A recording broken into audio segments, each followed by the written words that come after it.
ನಮಸ್ತೆ ಸ್ನೇಹಿತರೆ, ಇವತ್ತು ನಾವು ಪ್ರಥಮ BA ರಾಜ್ಯಶಾಸ್ತ್ರದಲ್ಲಿ ಮುಖ್ಯವಾದ ಪ್ರಶ್ನೆಗಳ ಪಾಯಿಂಟ್ಸ್ಗಳ ಜೊತೆಗೆ ವಿವರಣೆಯನ್ನು ಕೂಡ ತಿಳ್ಕೊಳ್ಳುವ. ಈಗಾಗಲೇ ಬ್ಲಾಕ್ 1ರಲ್ಲಿ ಬರುವಂತಹ ಎಲ್ಲ ಪ್ರಶ್ನೆಗಳ ಮುಖ್ಯವಾದಂತಹ ಪ್ರಶ್ನೆಗಳ ಪಾಯಿಂಟ್ಸ್ಗಳನ್ನು ಹಾಗೂ ಅದರ ಜೊತೆಗೆ ವಿವರಣೆಯನ್ನು ಕೂಡ ತಿಳ್ಕೊಂಡಿದ್ದೇವೆ. ಇವತ್ತಿನ ವಿಡಿಯೋದಲ್ಲಿ ಬ್ಲಾಕ್ 2ರಲ್ಲಿ ಬರುವಂತಹ ಮುಖ್ಯವಾದ ಪ್ರಶ್ನೆಗಳು. ಬ್ಲಾಕ್ 2 ರಾಜ್ಯದ ಉಗಮದ ಸಿದ್ಧಾಂತಗಳು.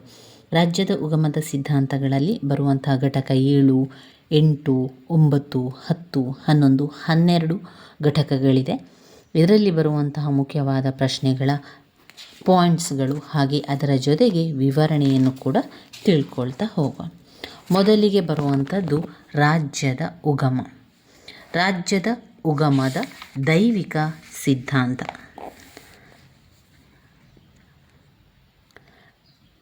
ರಾಜ್ಯದ ಉಗಮದ ಸಿದ್ಧಾಂತಗಳು. ರಾಜ್ಯದ ಉಗಮದ ಸಿದ್ಧಾಂತಗಳು ಯಾವುದೆಲ್ಲ? ದೈವಿಕ ಸಿದ್ಧಾಂತ, ಶಕ್ತಿ ಸಿದ್ಧಾಂತ, ಪಿತೃಪ್ರಧಾನ ಸಿದ್ಧಾಂತ, ಮಾತೃಪ್ರಧಾನ ಸಿದ್ಧಾಂತ, ಸಾಮಾಜಿಕ ಒಪ್ಪಂದದ ಸಿದ್ಧಾಂತ, ಐತಿಹಾಸಿಕ ಅಥವಾ ವಿಕಾಸ ಸಿದ್ಧಾಂತಗಳು. ರಾಜ್ಯದ ಉಗಮದ ಸಿದ್ಧಾಂತಗಳಲ್ಲಿ 1 ದೈವಿಕ ಸಿದ್ಧಾಂತ, 2 ಶಕ್ತಿ ಸಿದ್ಧಾಂತ, 3 ಪಿತೃಪ್ರಧಾನ ಸಿದ್ಧಾಂತ, ಮಾತೃಪ್ರಧಾನ ಸಿದ್ಧಾಂತ, 4 ಸಾಮಾಜಿಕ ಒಪ್ಪಂದ ಸಿದ್ಧಾಂತ, 5 ಐತಿಹಾಸಿಕ ಅಥವಾ ವಿಕಾಸ ಸಿದ್ಧಾಂತ. ಐತಿಹಾಸಿಕ ಅಥವಾ ವಿಕಾಸ ಸಿದ್ಧಾಂತಗಳು. ಮೊದಲನೇದಾಗಿ ರಾಜ್ಯದ ಉಗಮದ ದೈವಿಕ ಸಿದ್ಧಾಂತಗಳು. ರಾಜ್ಯದ ಉಗಮದ ದೈವಿಕ ಸಿದ್ಧಾಂತಗಳಲ್ಲಿ ನಾವು ನೋಡಿದರೆ, ರಾಜ್ಯದ ಮೂಲಕ್ಕೆ ಸಂಬಂಧಿಸಿದ ಸಿದ್ಧಾಂತಗಳಲ್ಲಿ ದೈವಿಕ ಸಿದ್ಧಾಂತವು ಅತ್ಯಂತ ಪುರಾತನವಾದ ಸಿದ್ಧಾಂತವಾಗಿದೆ. ದೈವಿಕ ಸಿದ್ಧಾಂತದ ಬಗ್ಗೆ 10 ಅಂಕಕ್ಕೆ ಪ್ರಶ್ನೆಗಳನ್ನು ಕೇಳಿದ್ದಾರೆ ಸ್ನೇಹಿತರೆ. ಮೊದಲಿಗೆ ಅದರ ವಿಚಾರ ಏನು ಅಂತ ಹೇಳಿ ಅದರ ಮುಖ್ಯಾಂಶಗಳ ಬಗ್ಗೆ ತಿಳ್ಕೊಳ್ಳೋಣ. ರಾಜ್ಯದ ಮೂಲಕ್ಕೆ ಸಂಬಂಧಿಸಿದ ಸಿದ್ಧಾಂತಗಳಲ್ಲಿ ದೈವಿಕ ಸಿದ್ಧಾಂತವು ಅತ್ಯಂತ ಪುರಾತನವಾದಂತಹ ಸಿದ್ಧಾಂತವಾಗಿದೆ. ಈ ಸಿದ್ಧಾಂತದ ಪ್ರಕಾರ ರಾಜ್ಯವು ದೇವರಿಂದ ಸೃಷ್ಟಿಸಲ್ಪಟ್ಟಿದೆ. ಈ ಸಿದ್ಧಾಂತದ ಪ್ರಕಾರ ಏನು? ಈ ರಾಜ್ಯ ಹೇಗೆ ಆಗಿದೆ? ಈ ರಾಜ್ಯವು ದೇವರಿಂದ ಸೃಷ್ಟಿಸಲ್ಪಟ್ಟಿದೆ. ಅದು ದೇವರ ಪ್ರತಿನಿಧಿಯಾದ ರಾಜನ ಮೂಲಕ ಆಳಲ್ಪಡುತ್ತದೆ. ರಾಜನು ದೇವರ ಪ್ರತಿನಿಧಿಯಾಗಿದ್ದಾನೆ. ರಾಜನು ದೈವಾಂಶ ಸಂಭೂತ. ಆತನು ದೇವರಿಗೆ ಮಾತ್ರ ಹೊಣೆಯಾಗಿರುತ್ತಾನೆ. ಆದ್ದರಿಂದ ನಾವೆಲ್ಲರೂ ಕೂಡ ರಾಜನಿಗೆ ವಿಧೇಯನಾಗಿರಬೇಕಾದುದು ಪ್ರಜೆಗಳ ಕರ್ತವ್ಯ. ರಾಜನನ್ನು ಪ್ರತಿಭಟಿಸುವುದು ಅಪರಾಧ, ಅಧರ್ಮವಾಗುತ್ತದೆ ಎಂದು ಈ ಸಿದ್ಧಾಂತದ ಪ್ರತಿಪಾದಕರು ಹೇಳಿದ್ದಾರೆ. ಈ ಸಿದ್ಧಾಂತದ ಪ್ರಕಾರ ದೊರೆಯು ಪ್ರಜೆಗಳಿಗಿಂತ ಮತ್ತು ಕಾನೂನುಗಳಿಗಿಂತ ಮಿಗಿಲಾದವನು. ರಾಜನ ಅಧಿಕಾರಕ್ಕೆ ಮಿತಿಯೇ ಇಲ್ಲವೆಂದು, ಆತನ ನುಡಿಯೇ ಕಾನೂನೆಂದು, ಆತನ ಕಾರ್ಯಗಳೆಲ್ಲವೂ ದೇವರು ಕೈಗೊಂಡ ಕಾರ್ಯಗಳೆಂದು ಭಾವಿಸಬೇಕೆಂದು, ರಾಜನನ್ನು ಪ್ರಶ್ನಿಸಬಾರದೆಂದು, ಪ್ರಶ್ನಿಸಿದರೆ ದೇವರ ಶಾಪಕ್ಕೆ ಗುರಿಯಾಗುತ್ತಾರೆ ಎಂದು ದೈವಿಕ ಸಿದ್ಧಾಂತಗಳು ಪ್ರತಿಪಾದಿಸುತ್ತವೆ. ಈ ಸಿದ್ಧಾಂತದ ಮುಖ್ಯಾಂಶಗಳೇನೆಂದರೆ, ರಾಜ್ಯವು ದೇವರ ಆಜ್ಞೆಯಿಂದ ಸ್ಥಾಪಿತವಾಗಿದೆ. ದೈವಿಕ ಸಿದ್ಧಾಂತದ ಮುಖ್ಯಾಂಶಗಳು: 1. ರಾಜ್ಯವು ದೇವರ ಇಚ್ಛೆಯಿಂದ, ದೇವರ ಆಜ್ಞೆಯಿಂದ ಸ್ಥಾಪಿತವಾಗಿದೆ. 2. ಅದರ ಪ್ರಭುಗಳು ದೇವರಿಂದ ನೇಮಕವಾದವನು. ಪ್ರಭುಗಳು ದೇವರಿಂದ ನೇಮಕವಾದವರು ಅಂದರೆ ರಾಜರು. ಪ್ರಭುಗಳು ದೇವರಿಂದ ನೇಮಕವಾದವರು, ರಾಜರು. ದೇವರಿಂದ ನೇಮಕವಾದವರು ಅಂದರೆ ಅದು ರಾಜ. 3ನೇದು, ದೊರೆಗಳು ದೇವರಿಗೆ ಮಾತ್ರ ಹೊಣೆಯಾಗಿರುತ್ತಾನೆ. ದೊರೆಗಳು ದೇವರಿಗೆ ಮಾತ್ರ ಹೊಣೆಯಾಗಿರುತ್ತಾನೆ. ಇನ್ಯಾರಿಗೂ ಕೂಡ ಹೊಣೆಯಾಗಿರುವುದಿಲ್ಲ. 4ನೇ ಪಾಯಿಂಟ್, ಪ್ರಜೆಗಳು ದೇವರಿಗೆ ವಿಧೇಯರಾಗಿರಬೇಕು. ಪ್ರಜೆಗಳು ದೇವರಿಗೆ ವಿಧೇಯರಾಗಿರಬೇಕು. ದೊರೆಯ ಅಧಿಕಾರವನ್ನು ವಿರೋಧಿಸುವುದು ಅಧರ್ಮ ಮತ್ತು ಶಾಪವಾಗುತ್ತದೆ. ದೊರೆಯ ಅಧಿಕಾರವನ್ನು ವಿರೋಧಿಸುವುದು ಅಧರ್ಮ ಮತ್ತು ಶಾಪವಾಗುತ್ತದೆ.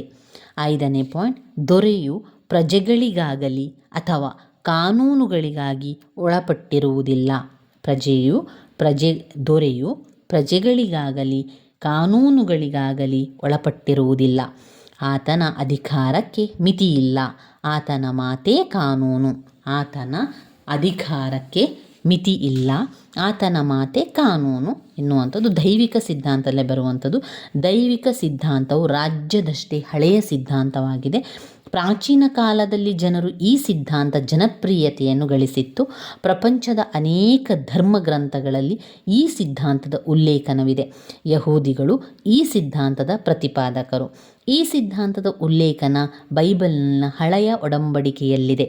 ರಾಜನ ಅಧಿಕಾರ ದೇವರಿಂದ ಬಂದಿದೆ ಎಂದು, ರಾಜನನ್ನು ಆರಿಸುವುದು, ನೇಮಿಸುವುದು, ಅಧಿಕಾರದಿಂದ ವಜಾ ಮಾಡುವುದು, ಸಂಹಾರ ಮಾಡುವುದು ದೇವರೇ ಎಂದು ಈ ಒಂದು ಒಡಂಬಡಿಕೆಯಲ್ಲಿ ಹೇಳಿದೆ. ಯಹೂದಿಗಳ ದೇಶದಲ್ಲಿಯೂ ಕೂಡ ದೊರೆಯು ದೇವರ ಪ್ರತಿನಿಧಿ ಎಂದು, ಆತನು ದೇವರಿಗೆ ಮಾತ್ರ ಜವಾಬ್ದಾರನೆಂದು ಅಭಿಪ್ರಾಯಪಡುತ್ತಾರೆ. ರಾಜನು ದೈವಾಂಶ ಪುರುಷ. ದೈವಿಕ ಸಿದ್ಧಾಂತದಲ್ಲಿ ಏನು ಹೇಳುವಂಥದ್ದು? ರಾಜನೇ ಇಲ್ಲಿ ದೈವಾಂಶ ಪುರುಷ. ರಾಜನ ಅಧಿಕಾರಕ್ಕೆ ಧರ್ಮವೇ ಮೂಲ ಎಂಬ ನಂಬಿಕೆ ನಮ್ಮ ಪೂರ್ವಿಕರಲ್ಲಿಯೂ ಇತ್ತು ಎಂಬುದಕ್ಕೆ ಮಹಾಭಾರತದಲ್ಲಿ ಉಲ್ಲೇಖವಿದೆ. ಪ್ರಪಂಚದಲ್ಲಿ ರಾಜ್ಯವಿಲ್ಲದೆ ಅರಾಜಕತ್ವದಿಂದ ಜನರು ಸಂಕಟಪಡುತ್ತಿದ್ದಾಗ ಅವರನ್ನು ರಕ್ಷಿಸಲು ಒಬ್ಬ ದೊರೆಯನ್ನು ಕೊಡಬೇಕೆಂದು ಜನರು ದೇವರ ಬಳಿ ಹೋಗಿ ಬೇಡಿಕೊಂಡರೆಂದು ಮಹಾಭಾರತದ ಶಾಂತಿ ಪರ್ವದಲ್ಲಿ ವಿವರಿಸಲಾಗಿದೆ. ಕ್ರೈಸ್ತ ಮತದ ಉದಯದೊಂದಿಗೆ ಈ ಸಿದ್ಧಾಂತಕ್ಕೆ ಒಂದು ಹೊಸ ಹುರುಪು ದೊರೆಯುತ್ತದೆ. ಆಗಿನ ಕಾಲದಲ್ಲಿ ದೇವರೇ ದೊಡ್ಡವನೆಂದು, ದೇವರೇ ಸಮಸ್ತ ಅಧಿಕಾರಕ್ಕೆ ಕಾರಣನೆಂದು ಕ್ರೈಸ್ತ ಮಠಾಧಿಪತಿಗಳು ಭಾವಿಸಿದ್ದರು. ದೊರೆಯು ದೇವರ ಪ್ರತಿನಿಧಿ ಎಂಬ ಭಾವನೆ ಇದ್ದುದರಿಂದ ದೇವರ ಹೆಸರಿನಲ್ಲಿ ದೊರೆಯ ಶಾಸನಗಳನ್ನು ಗೌರವಿಸಬೇಕಾಗಿತ್ತು. ಸೇಂಟ್ ಅಗಸ್ಟೇನ್ ಮೊದಲಾದ ಕ್ರೈಸ್ತ ಮಠಾಧಿಪತಿಗಳು ಒಳ್ಳೆಯ ಜನರಿಗೆ ಬಹುಮಾನ, ಉತ್ತಮ ದೊರೆ, ದುಷ್ಟ ಜನರಿಗೆ ದುಷ್ಟ ದೊರೆ ಎಂದು ಉಪದೇಶಿಸಿದರು. ಒಳ್ಳೆಯ ಜನರಿಗೆ ಬಹುಮಾನ ಉತ್ತಮ ದೊರೆ, ದುಷ್ಟ ಜನರಿಗೆ ಬಹುಮಾನ ದುಷ್ಟ ದೊರೆ ಎಂದು ಉಪದೇಶವನ್ನು ಕೂಡ ಮಾಡಿದರು. ಇಲ್ಲಿ ಅವರು ಮುಖ್ಯವಾಗಿ ಈ ಒಂದು ದೈವಿಕ ಸಿದ್ಧಾಂತದಲ್ಲಿ ಈ ಸಿದ್ಧಾಂತದ ಪರಿಣಾಮವಾಗಿ 17ನೇ ಶತಮಾನದ ಇಂಗ್ಲೆಂಡ್, ಫ್ರಾನ್ಸ್, ಸ್ಪೇನ್ ಮುಂತಾದ ಕಡೆ ನಿರಂಕುಶ ಪ್ರಭುತ್ವ ತಲೆ ಎತ್ತಿತು. ನಿರಂಕುಶ ಪ್ರಭುತ್ವವು ಮಿತಿಮೀರಿದ ಪರಿಣಾಮವಾಗಿ ಕ್ರಾಂತಿ ಹೋರಾಟಗಳು ನಡೆದವು. ಸ್ವಾತಂತ್ರ್ಯ ಪ್ರಿಯರಾದ ಪ್ರಜೆಗಳು ತಲೆ ಎಚ್ಚೆತ್ತರು. ಈ ಸಿದ್ಧಾಂತದ ವಿರುದ್ಧವಾಗಿ ಸಾಮಾಜಿಕ ಒಪ್ಪಂದ ಸಿದ್ಧಾಂತ, ಪ್ರಜಾಸತ್ತಾತ್ಮಕ ತತ್ವಗಳು ಕೂಡ ಬಳಕೆ ಬಂದವು. ಅದರ ಪರಿಣಾಮವಾಗಿ ದೈವಿಕ ಸಿದ್ಧಾಂತ ಕೊನೆಗೊಳ್ಳುತ್ತದೆ. ಅದರಲ್ಲಿ ಕೆಲವು ವಿಮರ್ಶೆ ಆಗ್ತದೆ, ಕೆಲವು ಪ್ರಯೋಜನಗಳು ಕೂಡ ಆಗ್ತದೆ. ವಿಮರ್ಶೆಯಲ್ಲಿ ನಾವು ನೋಡಿದರೆ ರಾಜ್ಯವು ದೈವಿಕ ಸಂಸ್ಥೆ ಎಂಬುದು ಈಗಿನ ಕಾಲದ ರಾಜಕೀಯ ಅಭಿಪ್ರಾಯಕ್ಕೆ ವ್ಯತಿರಿಕ್ತವಾಗಿದೆ. 2. ದೇವರು ಒಬ್ಬನನ್ನು ರಾಜನನ್ನಾಗಿ ಆರಿಸಿ ಆತನಿಗೆ ರಾಜ್ಯಾಧಿಕಾರ ಕೊಡುತ್ತಾನೆಂಬುದು ಅನುಭವಕ್ಕೂ ಸಾಮಾನ್ಯ ಜ್ಞಾನಕ್ಕೂ ವಿರುದ್ಧವಾದುದು. 3. ಈ ಸಿದ್ಧಾಂತವು ರಾಜರ ನಿರಂಕುಶ ಪ್ರಭುತ್ವಕ್ಕೆ ಉತ್ತೇಜನಕಾರಿಯಾಗಿರುವುದರಿಂದ ಇದು ಬಹಳ ಅಪಾಯಕಾರಿಯಾಗಿರುವುದು. ಈ ಸಿದ್ಧಾಂತವನ್ನು ಧರ್ಮದ ದೃಷ್ಟಿಯಿಂದಲೂ ಕೂಡ ಸಮರ್ಥಿಸುವುದು ಕಷ್ಟ. ಇನ್ನು ಸಿದ್ಧಾಂತದಿಂದ ಕೆಲವು ಪ್ರಯೋಜನಗಳಾಗಿದೆ. ಆ ಪ್ರಯೋಜನಗಳೆಂದರೆ ಈ ಸಿದ್ಧಾಂತವು ಮಧ್ಯಕಾಲದಲ್ಲಿ ಉದ್ಭವಿಸಿದ ಅರಾಜಕತ್ವ ಹಾಗೂ ಅನಾಯಕತ್ವ ಪರಿಸ್ಥಿತಿಯನ್ನು ಅಂತ್ಯಗೊಳಿಸಿ ದೇಶದ ಐಕ್ಯಮತ್ಯವನ್ನು, ರಾಜ್ಯಾಧಿಕಾರದ ಬಿಗಿಯನ್ನು ಬಲಪಡಿಸಿತು. 2. ರಾಜ್ಯಕ್ಕೆ ವಿಧೇಯರಾಗಿರುವ ಪ್ರಜೆಗಳ ಧಾರ್ಮಿಕ ಕರ್ತವ್ಯವೆಂದರೆ ಉಪದೇಶಿಸಿ ಅವರಲ್ಲಿ ಶಿಸ್ತು ಮೂಡುವಂತೆ ಮಾಡಿತು. ಗೆಟ್ಟೆಲ್ ಹೇಳಿರುವಂತೆ ಜನ ತಮ್ಮನ್ನು ತಾವೇ ಆಳಿಕೊಳ್ಳಲು ಸಮರ್ಥರಾಗಿದ್ದರೆ ಕಾಲದಲ್ಲಿ ಇದು ವಿಧೇಯತೆಯಿಂದ ನಡೆದುಕೊಳ್ಳುವುದನ್ನು ಕಲಿಸಿತು. ಹಿಂದಿನ ಕಾಲದಲ್ಲಿ ಧರ್ಮವೇ ಮುಖ್ಯವಾಗಿತ್ತು. ಆದ್ದರಿಂದ ಧರ್ಮದ ಹೆಸರಿನಲ್ಲಿ ಪ್ರಜೆಗಳನ್ನು ನಿಯಂತ್ರಿಸಲು ಸಹಾಯಕಾರಿಯಾಯಿತು. 4. ರಾಜ್ಯವು ದೇವರಿಂದ ಸೃಷ್ಟಿಸಲ್ಪಟ್ಟಿದೆ ಎಂದು ಪರಿಗಣಿಸಿದರೆ ಅದಕ್ಕೆ ಉನ್ನತವಾದ ನೈತಿಕ ಸ್ಥಾನವನ್ನು ಕೊಟ್ಟಂತಾಗಿ ಪ್ರಜೆಗಳು ಅದನ್ನು ಗೌರವಿಸಿ ಬೆಂಬಲ ಕೊಡುವಂತೆ ಮಾಡುವುದಕ್ಕೆ ಈ ಒಂದು ಸಿದ್ಧಾಂತ ಸಹಕಾರಿಯಾಯಿತು.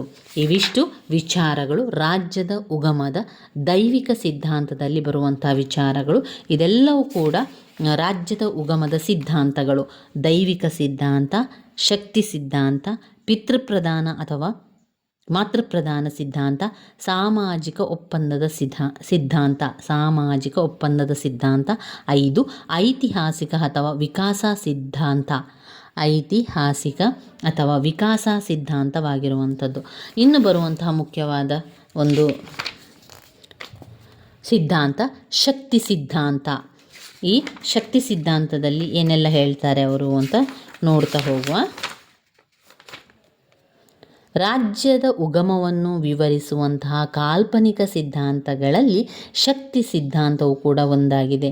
ಈ ಸಿದ್ಧಾಂತದ ಪ್ರಕಾರ ರಾಜ್ಯವು ಶಕ್ತಿಯ ಫಲವಾಗಿದೆ.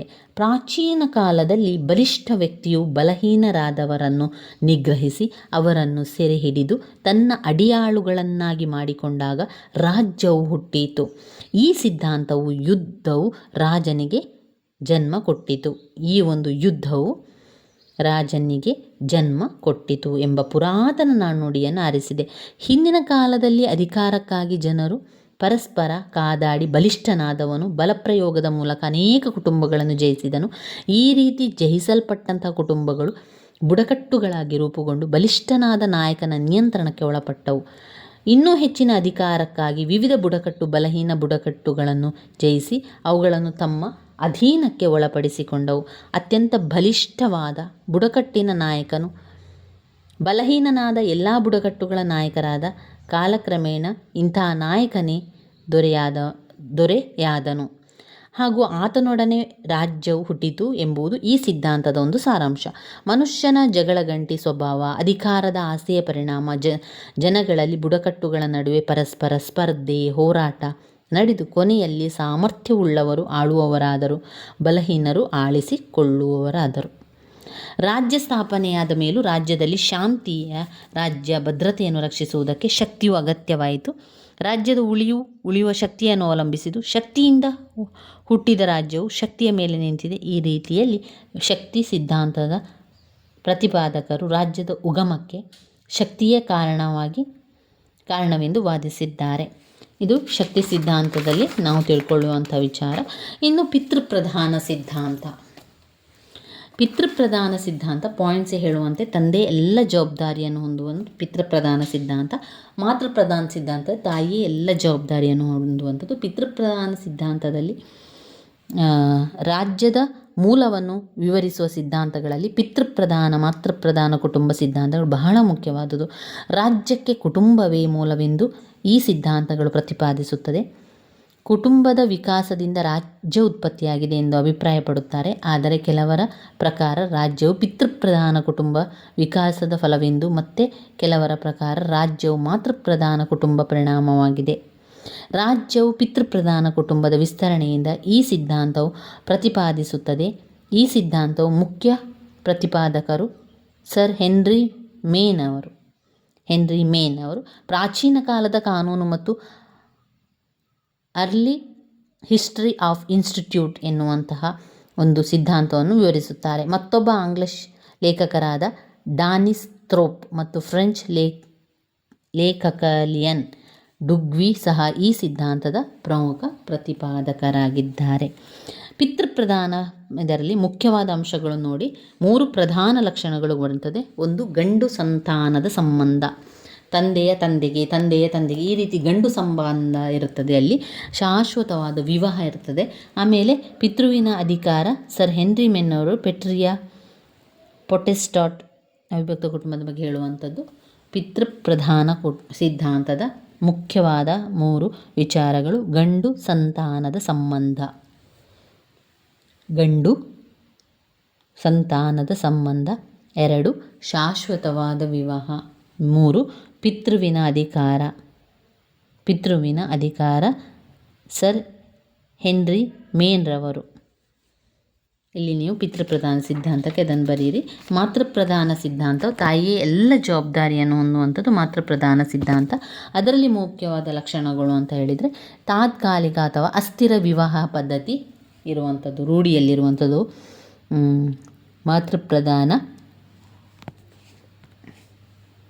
ಮಾತೃಪ್ರಧಾನ ಸಿದ್ಧಾಂತದ ಲಕ್ಷಣಗಳು: ತಾತ್ಕಾಲಿಕ ಅಥವಾ ಅಸ್ಥಿರ ವಿವಾಹ ಪದ್ಧತಿ. ತಾತ್ಕಾಲಿಕ ಅಥವಾ ಅಸ್ಥಿರ ವಿವಾಹ ಪದ್ಧತಿ. 2, ರಕ್ತ ಸಂಬಂಧವನ್ನು ಹೆಂಗಸಿನ ಮೂಲಕವೇ ಗುರುತಿಸಲಾಗುತ್ತದೆ.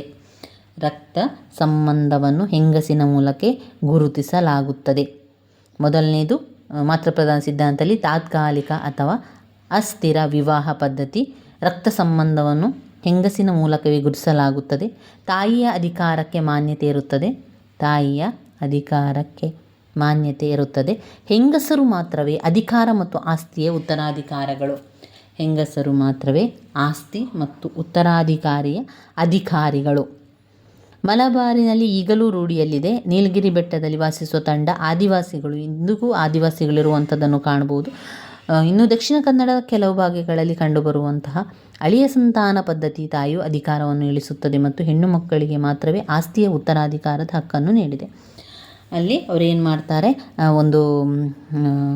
ಅಲ್ಲಿ ಕೆಲವು ಕಡೆಗಳಲ್ಲಿ ಏನು ಮಾಡ್ತಾರೆ ಅಂತ ಹೇಳಿದರೆ, ಈ ಬುಡಕಟ್ಟು ಜನರು, ಆದಿವಾಸಿ ಜನರೆಲ್ಲ ಬಂದಿರ್ತಾರಲ್ಲ, ಅವರು ಕೆಲವೊಂದು ರೂಢಿಗಳನ್ನು ಮಾಡಿಕೊಳ್ತಾರೆ.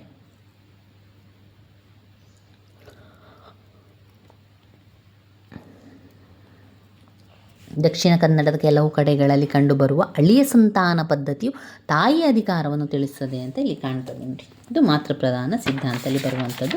ಇವಿಷ್ಟು ಸಿದ್ಧಾಂತಗಳನ್ನು ಜೊತೆಯಾಗಿ ಅವರು ರಾಜ್ಯದ ಉಗಮ ಸಿದ್ಧಾಂತವನ್ನು ತಿಳಿಸಿ ಅಂತ ಹೇಳಿದರೆ ನೀವು 4 ಸಿದ್ಧಾಂತವಾಗಿ ಬರಿಬೇಕು. ರಾಜ್ಯ ಉಗಮದ ದೈವಿಕ ಸಿದ್ಧಾಂತ, ಶಕ್ತಿ ಸಿದ್ಧಾಂತ, ಪಿತೃಪ್ರಧಾನ ಸಿದ್ಧಾಂತ, ಮಾತೃಪ್ರಧಾನ ಸಿದ್ಧಾಂತದ ಬಗ್ಗೆ ಇರುವಂಥದ್ದನ್ನು ಕಾಣ್ಬೋದು.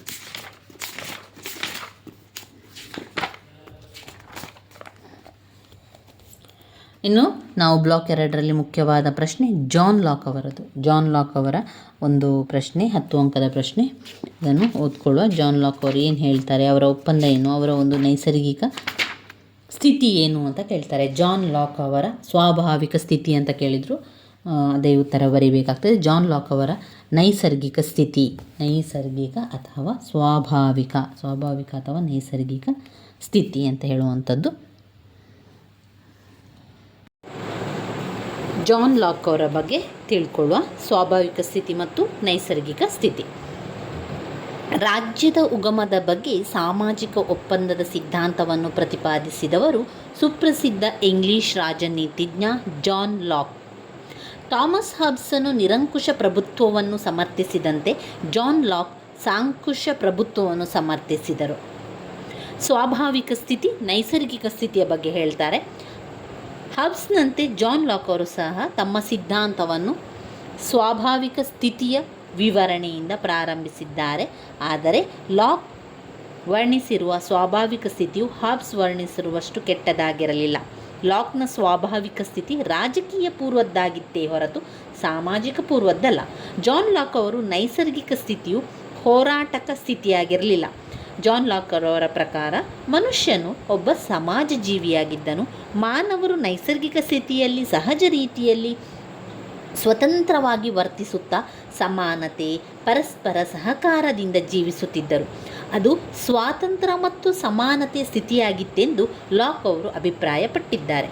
ಲಾಕ್ ಹೇಳುವಂತೆ ಸ್ವಾಭಾವಿಕ ಸ್ಥಿತಿಯಲ್ಲಿ ಶಾಂತಿ, ಸದ್ಭಾವನೆ, ಪರಸ್ಪರ ಸಹಾಯ, ಭದ್ರತೆ, ಉತ್ತಮ ಜೀವನದ ಸ್ಥಿತಿ ಇವುಗಳು ನೆಲೆಸಿದ್ದವು. ಮಾನವರೆಲ್ಲರೂ ಪ್ರಕೃತಿ ನಿಯಮಗಳಿಗೆ ಒಳಪಟ್ಟಿದ್ದರು. ಈ ಪ್ರಕೃತಿ ನಿಯಮಗಳಿಂದ ಜೀವನ, ಸ್ವಾತಂತ್ರ್ಯ, ಆಸ್ತಿ ಇದೆಲ್ಲ ಕೂಡ ನೈಸರ್ಗಿಕ ಹಕ್ಕಿನಲ್ಲಿ ಬರ್ತದೆ ಅಂತ ಅವರು ಹೇಳಿದರು.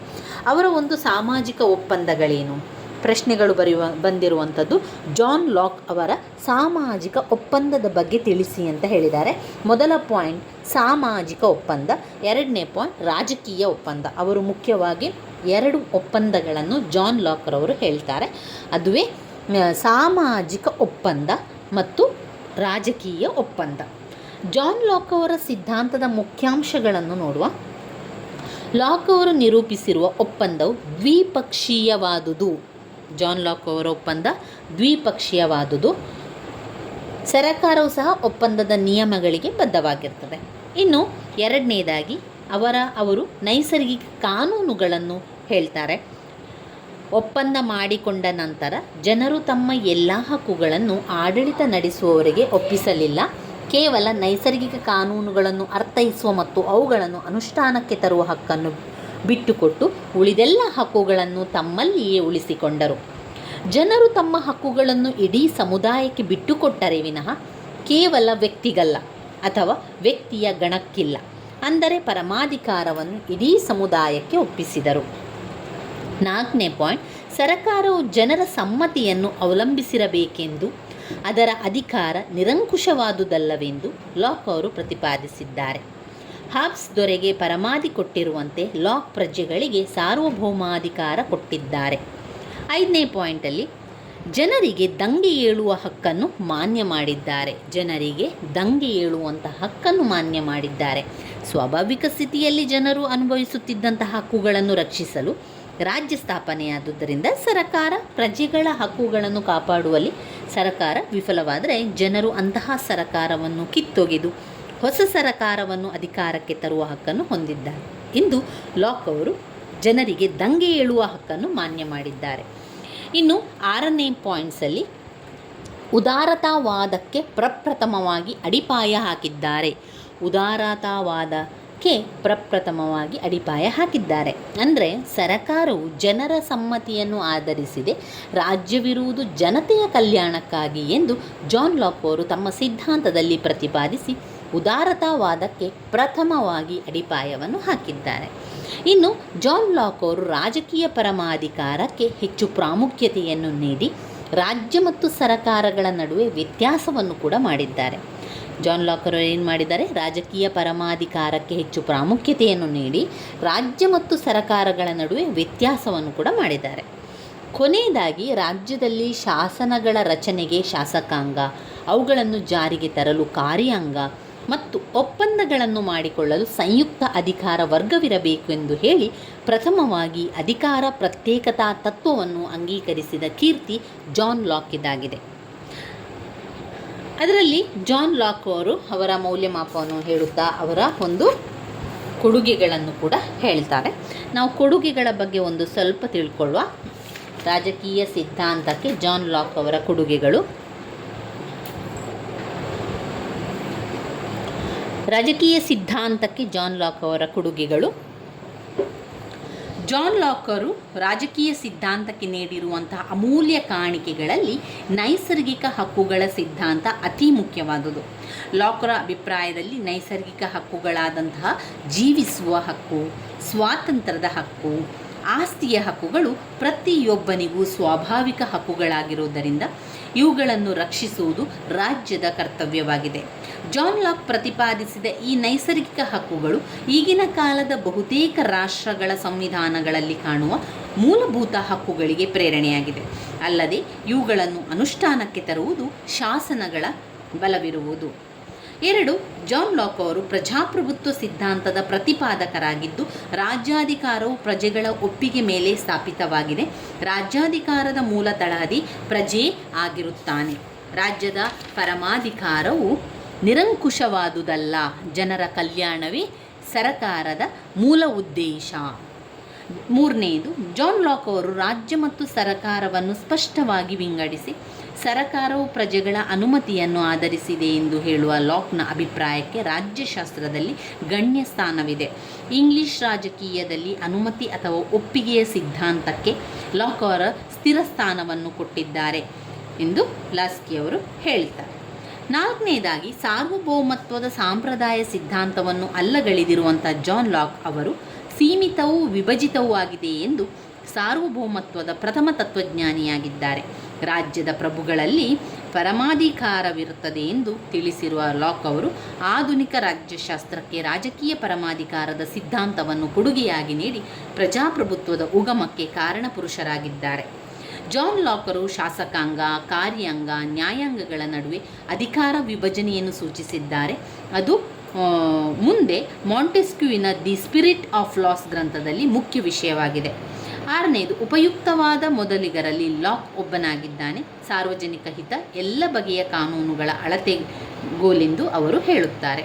7ನೇದಾಗಿ, ಜನತೆ ಎಲ್ಲ ಅಧಿಕಾರದ ಮೂಲ ಮತ್ತು ರಾಜ್ಯವು ಜನರ ಇಚ್ಛೆ ಮತ್ತು ಹಿತಾಸಕ್ತಿಗಳಿಗೆ ಅನುಗುಣವಾಗಿ ನೀತಿಗಳನ್ನು ರೂಪಿಸಬೇಕು ಎನ್ನುವ ಲಾಕ್ ಉದಾರತಾವಾದದ ಪಿತಾಮಹ ಎಂದು ಹೇಳಬಹುದು.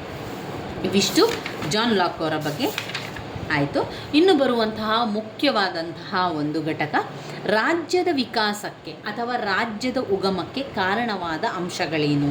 ಒಟ್ಟು 5 ಪಾಯಿಂಟ್ಸ್ ಇದೆ. ಅದರಲ್ಲಿ ರಾಜ್ಯದ ಉಗಮಕ್ಕೆ ಕಾರಣವಾದಂತಹ ಅಂಶಗಳು ರಕ್ತ ಸಂಬಂಧ, ಧರ್ಮ, ಆರ್ಥಿಕ ಅಂಶಗಳು, ಯುದ್ಧ ಅಥವಾ ಶಕ್ತಿ, ರಾಜಕೀಯ ಪ್ರಜ್ಞೆ. ರಾಜ್ಯದ ಉಗಮಕ್ಕೆ ಅಥವಾ ರಾಜ್ಯದ ವಿಕಾಸಕ್ಕೆ ಕಾರಣವಾಗುವ ಅಂಶಗಳು 1 ರಕ್ತ ಸಂಬಂಧ, 2 ಧರ್ಮ, 2 ಯಾವುದು ಧರ್ಮ, 3 ಆರ್ಥಿಕ ಅಂಶಗಳು, ಯುದ್ಧ ಅಥವಾ ಶಕ್ತಿ, ರಾಜಕೀಯ ಪ್ರಜ್ಞೆ ಇವಿಷ್ಟು ರಾಜ್ಯದ ಉಗಮಕ್ಕೆ ಕಾರಣವಾದಂಥ ಅಂಶಗಳಾಗಿದೆ. ಇನ್ನು ಅದರ ಸ್ವಲ್ಪ ವಿವರಣೆಯನ್ನು ಕೂಡ ತಿಳಿಯುವ. ರಾಜ್ಯದ ಉಗಮಕ್ಕೆ ಅಥವಾ ವಿಕಾಸಕ್ಕೆ ಕಾರಣವಾದ ಅಂಶಗಳನ್ನು ಅವರು ಮುಖ್ಯವಾಗಿ ನಾವು ನೋಡಿದರೆ ಎಷ್ಟು ಅಂಕಕ್ಕೆ ಬಂದಿದೆ ಅಂತ ಒಮ್ಮೆ ನೋಡುವ.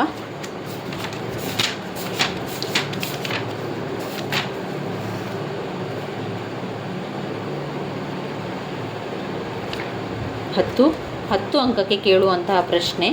ರಾಜ್ಯದ ಉಗಮಕ್ಕೆ ಕಾರಣವಾದ ಅಂಶಗಳು. ಮೊದಲನೆಯದಾಗಿ ರಕ್ತ ಸಂಬಂಧ. ಮನುಷ್ಯನ ಸಾಮಾಜಿಕ ಪ್ರವೃತ್ತಿಗೆ ರಕ್ತ ಸಂಬಂಧವು ಪೂರಕವಾಗಿರುವಂಥದ್ದು. ಪ್ರಾಚೀನ ಕಾಲದಲ್ಲಿ ರಕ್ತ ಸಂಬಂಧವು ಜನರನ್ನು ಒಂದುಗೂಡಿಸುವಂತಹ ಬಲವಾದ ಬಂಧನ ಶಕ್ತಿಯಾಗಿದ್ದು ಸಾಮಾಜಿಕ ಸಂಸ್ಥೆಗೆ ಮೂಲಾಧಾರವಾಗಿತ್ತು. ಹೆನ್ರಿ ಮೇನ್ ಹೇಳುವಂತೆ ರಕ್ತ ಸಂಬಂಧವು ಜನರನ್ನು ಒಂದುಗೂಡಿಸುವ ಬಲಯುತವಾದ ಹಾಗೂ ಬಹಳ ಮಹತ್ತರವಾದ ಶಕ್ತಿಯಾಗಿದೆ. ಕುಟುಂಬವು ಮೊಟ್ಟಮೊದಲು ಅಸ್ತಿತ್ವಕ್ಕೆ ಬಂದ ಸಾಮಾಜಿಕ ಸಂಸ್ಥೆಯಾಗಿದೆ. ಒಂದು ಕುಟುಂಬದಲ್ಲಿರುವ ವ್ಯಕ್ತಿಗಳ ರಕ್ತ ಸಂಬಂಧವಿರುವ ಕಾರಣ ಬಾಂಧವ್ಯ ತಾನಾಗಿಯೇ ಬೆಳೆದು ಬಂದಿರುತ್ತದೆ. ರಾಜ್ಯದ ಉಗಮಕ್ಕೆ ಇಂತಹ ಬಾಂಧವ್ಯಗಳು ತುಂಬಾ ಅತ್ಯಗತ್ಯ. ನಾವೆಲ್ಲರೂ ಒಂದೇ ಕುಟುಂಬಕ್ಕೆ ಸೇರಿದವರು ಎಂಬ ಭಾವನೆಯು ಆ ಕಾಲವಾಗಿತ್ತು. ರಕ್ತ ಸಂಬಂಧವು ಅವರಲ್ಲಿ ಒಂದೇ ಬಗೆಯ ಪ್ರಜ್ಞೆ. ಮೆಕೈವ್ ಅವರು ಹೇಳಿರುವಂತೆ ರಕ್ತ ಸಂಬಂಧವು ಸಮಾಜವು ರಾಜ್ಯವನ್ನು ಸೃಷ್ಟಿಸಿದೆ. ಇನ್ನು ಎರಡನೇದಾಗಿ ಧರ್ಮ. ರಕ್ತ ಸಂಬಂಧದ ನಂತರ ಸಾಮಾಜಿಕ ಪ್ರಜ್ಞೆಯನ್ನು ಮೂಡಿಸುವಲ್ಲಿ ಹಾಗೂ ರಾಜ್ಯದ ಉಗಮದಲ್ಲಿ ಧರ್ಮವು ಅತ್ಯಂತ ಮಹತ್ತರವಾದ ಪಾತ್ರವನ್ನು ವಹಿಸಿದೆ. ಗೆಟೆಲ್ ಅವರು ಹೇಳಿರುವಂತೆ ರಕ್ತ ಸಂಬಂಧ ಹಾಗೂ ಧರ್ಮವು ಒಂದೇ ನಾಣ್ಯದ 2 ಮುಖಗಳಾಗಿವೆ. ಕುಟುಂಬಗಳು ಬೆಳೆದು ಕುಲ ಸಡಿಲವಾಗತೊಡಗಿದಾಗ ಧರ್ಮವು ಜನರ ಐಕ್ಯಮತ್ಯಕ್ಕೆ ರಕ್ತ ಸಂಬಂಧದಿಂದ ಬಂಧುತ್ವವಿತ್ತಲ್ಲದೆ ಅವರೆಲ್ಲರೂ ಒಂದೇ ಧರ್ಮಕ್ಕೆ ಸೇರಿದವರು, ಒಂದೇ ಪೂಜಾ ವಿಧಿಗಳನ್ನು ಹೊಂದಿದವರು. ಅವರಲ್ಲಿ ಬಾಂಧವ್ಯ ಇನ್ನೂ ಹೆಚ್ಚಾಗಿದೆ. ರಕ್ತ ಸಂಬಂಧವಿಲ್ಲದಿದ್ದರೂ ಒಂದೇ ಧರ್ಮವನ್ನು ಹೊಂದಿದವರಲ್ಲಿ ಬಂಧುತ್ವ ಬೆಳೆದುಕೊಂಡು ಬಂದಿದೆ. ಧರ್ಮವು ಒಗ್ಗಟ್ಟನ್ನು ಸಾಧಿಸುವ ಶಕ್ತಿಯಾಯಿತು. ಪ್ರಾಚೀನ ಕಾಲದ ಜನರ ಅಜ್ಞಾನ, ಅಂಧಕಾರ ಮತಧರ್ಮದ ಬೆಳವಣಿಗೆಗೆ ಕಾರಣವಾದವು. ನೈಸರ್ಗಿಕ ಶಕ್ತಿಗಳಾದಂತಹ ಬಿರುಗಾಳಿ, ಗುಡುಗು, ಮಿಂಚು, ಪ್ರವಾಹ, ಸೂರ್ಯ, ಚಂದ್ರ, ನಕ್ಷತ್ರ ಮೊದಲಾದವುಗಳಿಗೆ ಭಯಪಡುತ್ತಿದ್ದಂತಹ ಜನರು ಅವುಗಳನ್ನು ಪೂಜಿಸುತ್ತಿದ್ದರು. ಸಾಂಪ್ರದಾಯಿಕ ನಿಯಮಗಳು ಅತಿ ಲೌಕಿಕ ಶಕ್ತಿಗಳಿಂದ ಬಂದಿದೆ ಎಂದು ಅವುಗಳನ್ನು ಉಲ್ಲಂಘಿಸಿದವರು ನಾಶವಾಗುತ್ತಾರೆಂದು ಅವರು ನಂಬಿದ್ದರು. ಗೆಟೆಲ್ ಅವರು ಹೇಳಿರುವಂತೆ ಧಾರ್ಮಿಕ ನಂಬಿಕೆಗಳು ಅರಾಜಕತೆಯನ್ನು ಹೋಗಲಾಡಿಸಿ ಜನರನ್ನು ಒಂದುಗೂಡಿಸಿ ಅವರೆಲ್ಲರೂ ಒಂದು ಅಧಿಕಾರಕ್ಕೆ ವಿಧೇಯರಾಗಿರುವಂತೆ, ಅಧೀನರಾಗಿರುವಂತೆ ಮಾಡಿದವು. ಇನ್ನು ಆರ್ಥಿಕ ಅಂಶಗಳು. ಮನುಷ್ಯನು ಬದುಕಬೇಕಾದರೆ ಆಹಾರ ಅವಶ್ಯಕ. ಆಹಾರವನ್ನು ಸಂಪಾದಿಸಬೇಕಾದರೆ ಆತನು ಒಂದಲ್ಲ ಒಂದು ಕಾರ್ಯವನ್ನು ಮಾಡಬೇಕು. ಆಹಾರವನ್ನು ಗಳಿಸಲು, ಆಸ್ತಿ ಸಂಪತ್ತನ್ನು ಶೇಖರಿಸಲು ಮನುಷ್ಯನಿಗೆ ಸಹಕಾರಿಯಾದ ಆರ್ಥಿಕ ಚಟುವಟಿಕೆಗಳು ಬಹುಮಟ್ಟಿಗೆ ರಾಜ್ಯದ ಉಗಮಕ್ಕೆ ಕಾರಣವಾದವು. ಪ್ರಾಚೀನ ಕಾಲದಲ್ಲಿ ಭೂಮಿ ಯಥೇಚ್ಛವಾಗಿತ್ತು, ಖಾಸಗಿ ಆಸ್ತಿಯೂ ಇರಲಿಲ್ಲ. ಆದರೆ ಜನಸಂಖ್ಯೆ ಹೆಚ್ಚಿ ಭೂಮಿ ಒತ್ತಡ ಹೆಚ್ಚಾದಂತೆ ಜನರು ಇದು ನನ್ನದು ಅದು ನಿನ್ನದು ಎಂಬ ಭಾವನೆಗಳು ಪ್ರಾರಂಭವಾದವು. ವ್ಯವಸಾಯ ಪ್ರಾರಂಭವಾದ ಮೇಲಂತೂ ಭೂಮಿ, ಮನೆ, ದನ, ಕರು, ಬೆಳೆದ ಆಹಾರಗಳು, ಧಾನ್ಯಗಳು, ಆಸ್ತಿಯ ಒಡೆತನ, ಅದರ ಮಾರಾಟ, ಅದರ ಉತ್ತರಾಧಿಕಾರತ್ವವನ್ನು ನಿರ್ಧರಿಸಲು ಹಾಗೂ ಅದಕ್ಕೆ ಸಂಬಂಧಿಸಿದ ವ್ಯಾಜ್ಯಗಳನ್ನು ಬಗೆಹರಿಸಿಕೊಳ್ಳಲು ಕೆಲವು ನಿಯಮಗಳು ಅಗತ್ಯವಾಗಿದ್ದವು. ಅಂದರೆ ಆ ನಿಯಮಗಳನ್ನು ರೂಪಿಸುವ, ಕಾರ್ಯರೂಪಕ್ಕೆ ತರುವ ಹಾಗೂ ತಪ್ಪಿತಸ್ಥರಿಗೆ ಶಿಕ್ಷೆ ವಿಧಿಸುವ ರಾಜ್ಯವೆಂಬ ಸಂಸ್ಥೆಯ ಅಗತ್ಯವುಂಟಾಯಿತು. ಆಸ್ತಿಯ ಕಾರಣದಿಂದಲೇ ಮನುಷ್ಯನು ರಾಜ್ಯದ ಹತ್ತಿರಕ್ಕೆ ಹೋದುದು ಗಮನಾರ್ಹ ವಿಷಯ. ಇನ್ನು ಯುದ್ಧ ಅಥವಾ ಶಕ್ತಿ. ಯುದ್ಧ ಅಥವಾ ಬಲಪ್ರಯೋಗವು ರಾಜ್ಯದ ಬೆಳವಣಿಗೆಯಲ್ಲಿ ಮತ್ತೊಂದು ಪೋಷಕಾಂಶವಾಗಿದೆ. ಮನುಷ್ಯನು ಜಗಳಗಂಟಿಯೂ ಆಗಿರುವುದರಿಂದ ಗುಂಪಿನಲ್ಲಿ ಇತರರೊಡನೆ ವಾಸಿಸುವಾಗ ಆಗಾಗ ತಲೆದೂರುವಂತಹ ತಿಕ್ಕಾಟ, ಘರ್ಷಣೆ ಇತ್ಯಾದಿಗಳನ್ನು ತಡೆಗಟ್ಟಿ ಶಾಂತಿಯನ್ನು ಏರ್ಪಡಿಸುವುದು ಅಗತ್ಯವಾಗಿತ್ತು. ರಕ್ತ ಸಂಬಂಧದ ಪ್ರಭಾವ ಕ್ಷೀಣಿಸುತ್ತಿದ್ದ ಕಾರಣ ಶಾಂತಿ ಮತ್ತು ಸುವ್ಯವಸ್ಥೆಯನ್ನು ಏರ್ಪಡಿಸಲು ಬಲಪ್ರಯೋಗ ಅನಿವಾರ್ಯವಾಯಿತು. ಅಲ್ಲದೆ ಗುಂಪಿನ ಸದಸ್ಯರು ಹೊರಗಿನ ಗುಂಪುಗಳಿಂದ ತಮ್ಮ ಮೇಲೆ ಆಗುವ ದಾಳಿಗಳಿಂದ ರಕ್ಷಣೆ ಪಡೆಯಲು ಸೈನಿಕ ಬಲವನ್ನು ನಿರ್ಮಿಸಿಕೊಂಡು ಒಬ್ಬ ನಾಯಕನ ನೇತೃತ್ವದಲ್ಲಿ ಕಾರ್ಯ ಮಾಡಬೇಕಾಯಿತು. ಸೈನ್ಯದ ಮುಖಂಡನಾದ ಆ ನಾಯಕನು ಚಲಾಯಿಸುತ್ತಿದ್ದ ಅಧಿಕಾರವೇ ರಾಜ್ಯಾಧಿಕಾರವಾಯಿತು. ಜನರು ಆ ಸೈನಿಕ ನಾಯಕನಿಗೆ ತೋರುತ್ತಿದ್ದಂತಹ ವಿಧೇಯತೆಯನ್ನು ರಾಜ್ಯಕ್ಕೆ ತೋರಿಸತೊಡಗಿದನು. ಇದರಿಂದಾಗಿ ರಾಜ್ಯದ ಉಗಮವಾಯಿತು. ಆದುದರಿಂದಲೇ ಮೆಕೈವರ್ ಅವರು ಮನುಷ್ಯನಲ್ಲಿರುವ ಸಹಕಾರಿ ಸ್ವಭಾವವು ಸಮಾಜ ಸ್ಥಾಪನೆಗೆ ಕಾರಣವಾದರೆ ಆತನಲ್ಲಿರುವಂತಹ ಕಲಹ ಪ್ರಿಯತೆಯು ರಾಜ್ಯದ ಸ್ಥಾಪನೆಗೆ ಕಾರಣವಾಯಿತು ಎಂದು ಹೇಳಿರುವುದು. ಒಂದು ಹೀಗೆ ಬಲಪ್ರಯೋಗ, ಘರ್ಷಣೆ, ಯುದ್ಧ, ರಕ್ಷಣೆಗಳ ಪರಿಣಾಮವಾಗಿ ರಾಜ್ಯವು ಅಸ್ತಿತ್ವಕ್ಕೆ ಬಂದು ಆಳಿಸಿಕೊಳ್ಳುವುದು ಪ್ರಾರಂಭವಾಯಿತು. ಇಂದಿಗೂ ಕೂಡ ಬಲಪ್ರಯೋಗ ಅಥವಾ ಶಕ್ತಿಯು ತನ್ನ ಮಹತ್ವವನ್ನು ಕಳೆದುಕೊಂಡಿಲ್ಲ. ರಾಜ್ಯವು ಅಸ್ತಿತ್ವದಲ್ಲಿ ಮುಂದುವರಿಯಬೇಕಾದರೆ ಅದು ಅನಿವಾರ್ಯವಾಗಿದೆ ಎಂಬುವಂಥದ್ದು ಎಲ್ಲರೂ ಹೇಳುವಂತಹ ಮಾತು. ರಾಜಕೀಯ ಪ್ರಜ್ಞೆ. ರಾಜ್ಯದ ವಿಕಾಸದಲ್ಲಿ ರಾಜಕೀಯ ಪ್ರಜ್ಞೆಯು ಮತ್ತೊಂದು ಮುಖ್ಯಾಂಶವಾಗಿದೆ. ರಾಜಕೀಯ ಪ್ರಜ್ಞೆ ಎಂದರೆ ಸುಸಂಘಟಿತವಾದ ರಾಜಕೀಯ ವ್ಯವಸ್ಥೆಯ ಮೂಲಕ ಉದ್ದೇಶಿತ ಗುರಿ ಸಾಧಿಸಬಹುದು ಎಂಬ ಪ್ರಜ್ಞೆ. ಆಂತರಿಕವಾಗಿ ಶಾಂತಿ ಮತ್ತು ಶಿಸ್ತನ್ನು ಏರ್ಪಡಿಸುವುದು, ಪ್ರಾಣ ಮತ್ತು ಆಸ್ತಿಯ ರಕ್ಷಣೆ, ಹೊರಗಿನವರ ದಾಳಿ ಎದುರಿಸುವುದು, ಸಾಮಾಜಿಕ, ಆರ್ಥಿಕ, ಭೌತಿಕ ಬೆಳವಣಿಗೆ, ಅವುಗಳೆಲ್ಲ ರಾಜಕೀಯ ವ್ಯವಸ್ಥೆ ಅಗತ್ಯ ಎಂಬುದು ಜನರಿಗೆ ಅರಿವು ಉಂಟಾಯಿತು. ಅಂದರೆ ರಾಜಕೀಯ ಮತ್ತು ಆಡಳಿತ ವ್ಯವಹಾರಗಳ ನಿರ್ವಹಣೆಗಾಗಿ ಸೂಕ್ತ ರಾಜಕೀಯ ವ್ಯವಸ್ಥೆಯು ಏರ್ಪಾಡಾಗಬೇಕು ಎಂಬ ಜನರ ಅರಿವು ಅಥವಾ ತಿಳುವಳಿಕೆಯೇ ರಾಜಕೀಯ ಪ್ರಜ್ಞೆ. ಗಿಲ್ ಕ್ರೆಸ್ಟ್ ಅವರ ಪ್ರಕಾರ ರಾಜ್ಯ ರಚನೆಯಲ್ಲಿ ರಾಜಕೀಯ ಪ್ರಜ್ಞೆಯೇ ಪ್ರಧಾನ ಅಂಶ. ಇಂಥ ರಾಜಕೀಯ ಪ್ರಜ್ಞೆಯು ಯಾವಾಗ ಮೂಡಿತು ಎಂದು ನಿರ್ದಿಷ್ಟವಾಗಿ ಹೇಳುವುದು ಕಷ್ಟ. ಮೆಕೈವರ್ ಹೇಳಿರುವಂತೆ ರಾಜ್ಯವು ಯಾವಾಗ ಅಥವಾ ಎಲ್ಲಿ ಪ್ರಾರಂಭವಾಯಿತು ಎಂದು ಹೇಳುವುದು ಸಾಧ್ಯವಿಲ್ಲ. ಅದು ನಾಯಕತ್ವ ಹಾಗೂ ಅಧೀನತೆಯ ಸರಕಾರವಾದಾಗ ಹಾಗೂ ಸಂಪ್ರದಾಯ ಕಾನೂನಾದಾಗ ಜೀವಿಯಾಗಿರುವ ಮನುಷ್ಯನು ತನ್ನ ಹಿತಾಸಕ್ತಿಗಳನ್ನು ರಕ್ಷಿಸಿ ತನಗೆ ಬೇಕಾದ ಸಂಘ ಸಂಸ್ಥೆಗಳನ್ನು ರಚಿಸಿಕೊಳ್ಳುತ್ತಾನೆ.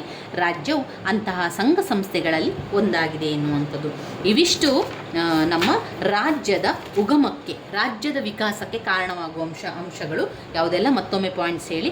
ರಕ್ತ ಸಂಬಂಧ, ಧರ್ಮ, ರಕ್ತ ಸಂಬಂಧ, ಧರ್ಮ, ಆರ್ಥಿಕ ಅಂಶಗಳು, ಯುದ್ಧ ಅಥವಾ ಶಕ್ತಿ, ರಾಜಕೀಯ ಪ್ರಜ್ಞೆ. ಇನ್ನು ನಾವು ನೋಡ್ಕೊಳ್ಬೇಕಾಗಿರುವಂತಹ ಮುಖ್ಯವಾದಂತಹ ಘಟಕ 10 ಹಕ್ಕುಗಳ ಅರ್ಥ, ಸ್ವರೂಪ, ಹಕ್ಕುಗಳ ಪ್ರಾಮುಖ್ಯತೆ. ವೆರಿ ಇಂಪಾರ್ಟೆಂಟ್ ಆಗಿರುವಂತಹ ಪ್ರಶ್ನೆ, ತುಂಬಾ ಮುಖ್ಯವಾಗಿರುವಂತಹ ಪ್ರಶ್ನೆ ಆಗಿದೆ ಇದು. ಇದರಲ್ಲಿ ನಾವು ಮೊದಲಿಗೆ ಅರ್ಥವನ್ನು ತಿಳ್ಕೊಳ್ಳುವ. ಹಕ್ಕು ಅಂದರೆ ಏನು?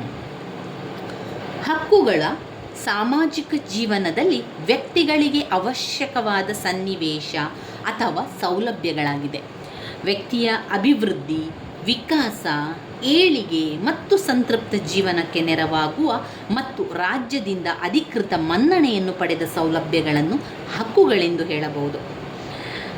ಇಲ್ಲಿ ಹಕ್ಕನ್ನು ವ್ಯಾಖ್ಯಾನಿಸುವುದಾದರೆ, ಹಕ್ಕು ಎನ್ನುವಂಥದ್ದು ವ್ಯಕ್ತಿ ತನ್ನ ವ್ಯಕ್ತಿತ್ವದ ಪರಿಪೂರ್ಣತೆಯನ್ನು ಹೊಂದಲು ಸಹಾಯಕವಾಗುವಂತಹ ಸಾಮಾಜಿಕ ಜೀವನದ ಸನ್ನಿವೇಶಗಳೇ ಹಕ್ಕು. ಹಕ್ಕು ಅಂದರೆ ವ್ಯಕ್ತಿ ತನ್ನ ವ್ಯಕ್ತಿತ್ವದ ಪರಿಪೂರ್ಣತೆಯನ್ನು ಹೊಂದಲು ಸಹಾಯಕವಾಗುವಂತಹ ಸಾಮಾಜಿಕ ಜೀವನದ ಸನ್ನಿವೇಶಗಳೇ ಹಕ್ಕುಗಳು ಅಂತ ಹೇಳುವಂಥದ್ದು. ಇದರಲ್ಲಿ ಹಾಬ್ಸ್ ಮತ್ತು ಬೆಂಥಾಮ್ ಅವರ ಪ್ರಕಾರ ಹಕ್ಕುಗಳಂದರೆ ರಾಜ್ಯದಿಂದ ನೀಡಲ್ಪಟ್ಟಿರುವ ಅಥವಾ ಮಾನ್ಯ ಮಾಡಲ್ಪಟ್ಟದ್ದು, ರಕ್ಷಿಸಲ್ಪಟ್ಟಂತಹ ಹೇಳಿಕೆಗಳು. ಹಕ್ಕುಗಳಂದರೆ ಹಾಬ್ಸ್ ಮತ್ತು ಬೆಂಥಾಮ್ ಅವರ ಪ್ರಕಾರ ಹಕ್ಕುಗಳೆಂದರೆ ರಾಜ್ಯದಿಂದ ನೀಡಲ್ಪಟ್ಟಿರುವ ಅಥವಾ ಮಾನ್ಯ ಮಾಡಲ್ಪಟ್ಟಿದ್ದು, ರಕ್ಷಿಸಲ್ಪಟ್ಟಂತಹ ಹೇಳಿಕೆಗಳೇ ಹಕ್ಕುಗಳು. ಮೊದಲಿಗೆ ನಾವು ಹಕ್ಕುಗಳ ಸ್ವರೂಪ ಅಥವಾ ಲಕ್ಷಣಗಳನ್ನು ತಿಳ್ಕೊಳ್ಬೇಕು. ತುಂಬಾ ಇಂಪಾರ್ಟೆಂಟ್ ಆಗಿರುವಂತಹ ಪ್ರಶ್ನೆ ಸ್ನೇಹಿತರೆ. ಹಕ್ಕುಗಳ ಸ್ವರೂಪ ಮತ್ತು ಲಕ್ಷಣಗಳನ್ನು ಸ್ಕಿಪ್ ಮಾಡಬೇಡಿ. ಹಕ್ಕುಗಳ ಸ್ವರೂಪ, ಲಕ್ಷಣಗಳು, ಹಕ್ಕುಗಳ ಪ್ರಾಮುಖ್ಯತೆ ಕೂಡ ಹಾಗೆ ತುಂಬಾ ಇಂಪಾರ್ಟೆಂಟ್ ಆಗಿರುವಂಥದ್ದು. ನಾವು ಎಲ್ಲವನ್ನು ಕೂಡ ಕಲಿತಾ ಹೋಗುವ. ಮೊದಲಿಗೆ ಹಕ್ಕುಗಳ ಸ್ವರೂಪ ಮತ್ತು ಲಕ್ಷಣಗಳ ಬಗ್ಗೆ ನಾನು ಹೇಳ್ತಾ ಹೋಗ್ತೇನೆ. ಅರ್ಥ ಮಾಡಿಕೊಂಡು ಅದನ್ನು ಕೇಳ್ಕೊಳ್ಳಿ. ಹಕ್ಕುಗಳ ಸ್ವರೂಪ ಅಥವಾ ಲಕ್ಷಣಗಳು.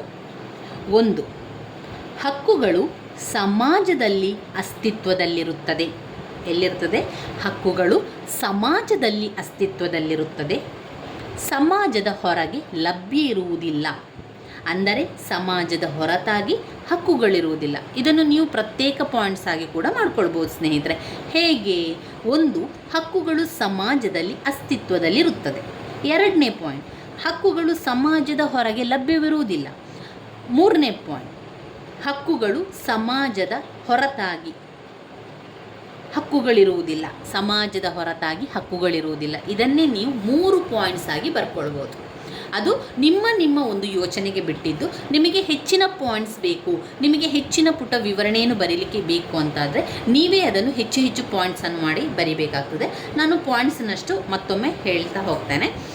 ಹಕ್ಕುಗಳು ಸಮಾಜದಲ್ಲಿ ಅಸ್ತಿತ್ವದಲ್ಲಿರುತ್ತದೆ. ಸಮಾಜದ ಹೊರಗೆ ಲಭ್ಯ ಇರುವುದಿಲ್ಲ. ಸಮಾಜದ ಹೊರತಾಗಿ ಹಕ್ಕುಗಳಿರುವುದಿಲ್ಲ. 2ನೇದು, ಹಕ್ಕುಗಳು ಮತ್ತು ಕರ್ತವ್ಯಗಳು ಜೊತೆಯಾಗಿ ಹೋಗುತ್ತದೆ.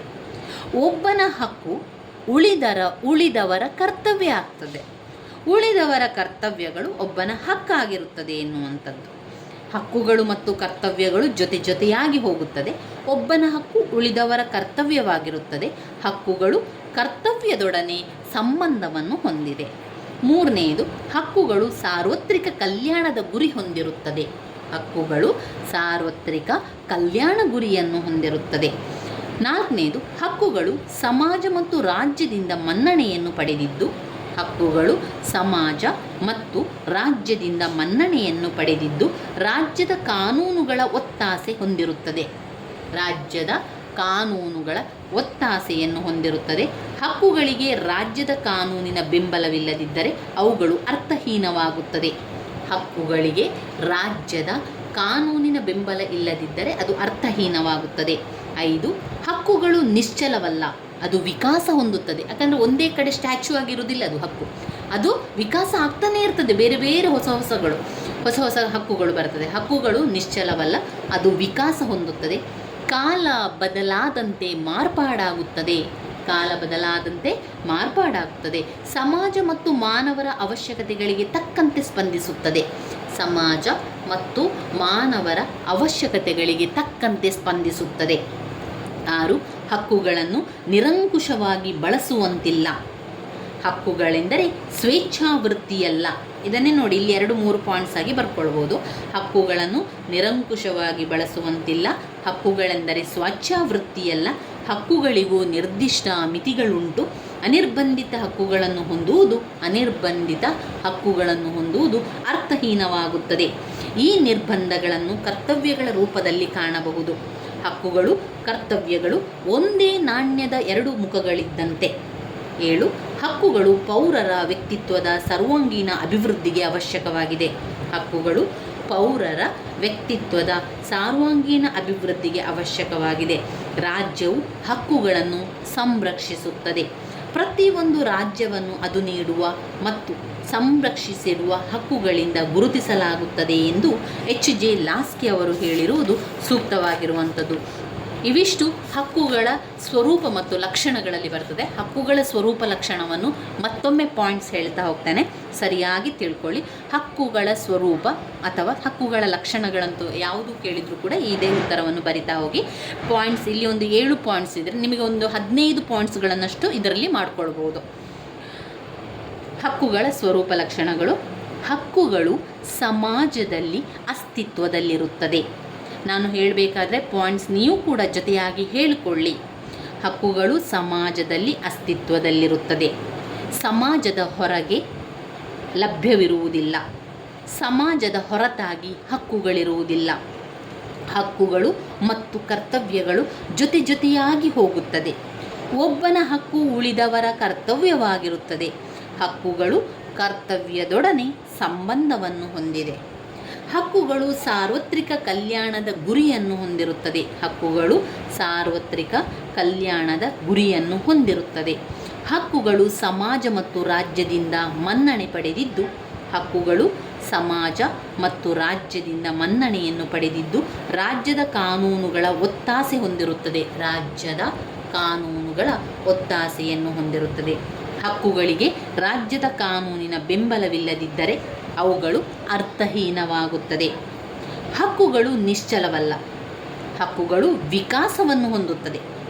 ಹಕ್ಕುಗಳು ಕಾಲಕ್ಕೆ ಬದಲಾದಂತೆ ಮಾರ್ಪಾಡುಗಳಾಗುತ್ತದೆ. ಸಮಾಜ ಮತ್ತು ಮಾನವರ ಅವಶ್ಯಕತೆಗಳಿಗೆ ತಕ್ಕಂತೆ ಸ್ಪಂದಿಸುತ್ತದೆ. 6ನೇದು, ಹಕ್ಕುಗಳನ್ನು ನಿರಂಕುಶವಾಗಿ ಬಳಸುವಂತಿಲ್ಲ. ಹಕ್ಕುಗಳೆಂದರೆ ಸ್ವೇಚ್ಛಾವೃತ್ತಿಯಲ್ಲ. ಹಕ್ಕುಗಳಿಗೂ ನಿರ್ದಿಷ್ಟ ಮಿತಿಗಳುಂಟು. ಅನಿರ್ಬಂಧಿತ ಹಕ್ಕುಗಳನ್ನು ಹೊಂದುವುದು ಅರ್ಥಹೀನವಾಗುತ್ತದೆ.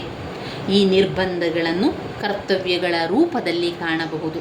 ಹಕ್ಕುಗಳು ಕರ್ತವ್ಯಗಳು ಒಂದೇ ನಾಣ್ಯದ ಎರಡು ಮುಖಗಳಿದ್ದಂತೆ.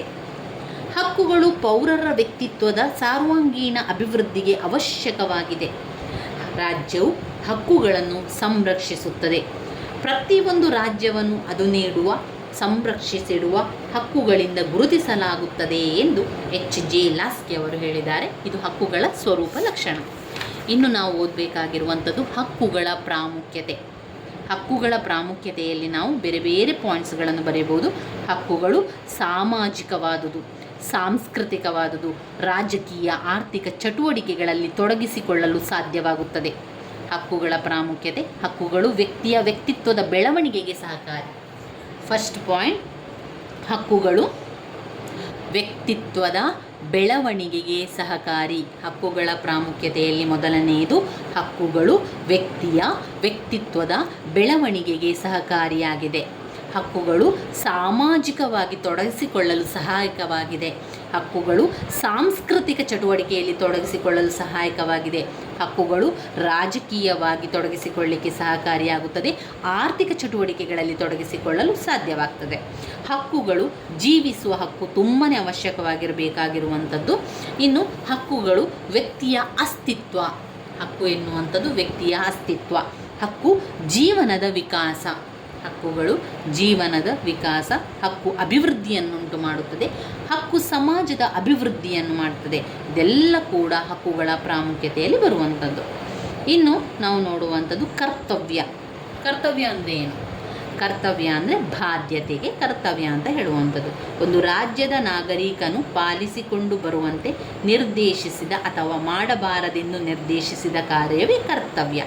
ಹಕ್ಕುಗಳ ಉಪಭೋಗಕ್ಕೆ ಸೂಕ್ತವಾದ ಮತ್ತು ಮುಕ್ತವಾದ ವಾತಾವರಣ ನಿರ್ಮಾಣಕ್ಕೆ ಕರ್ತವ್ಯಗಳು ಅಗತ್ಯವಾಗಿದೆ.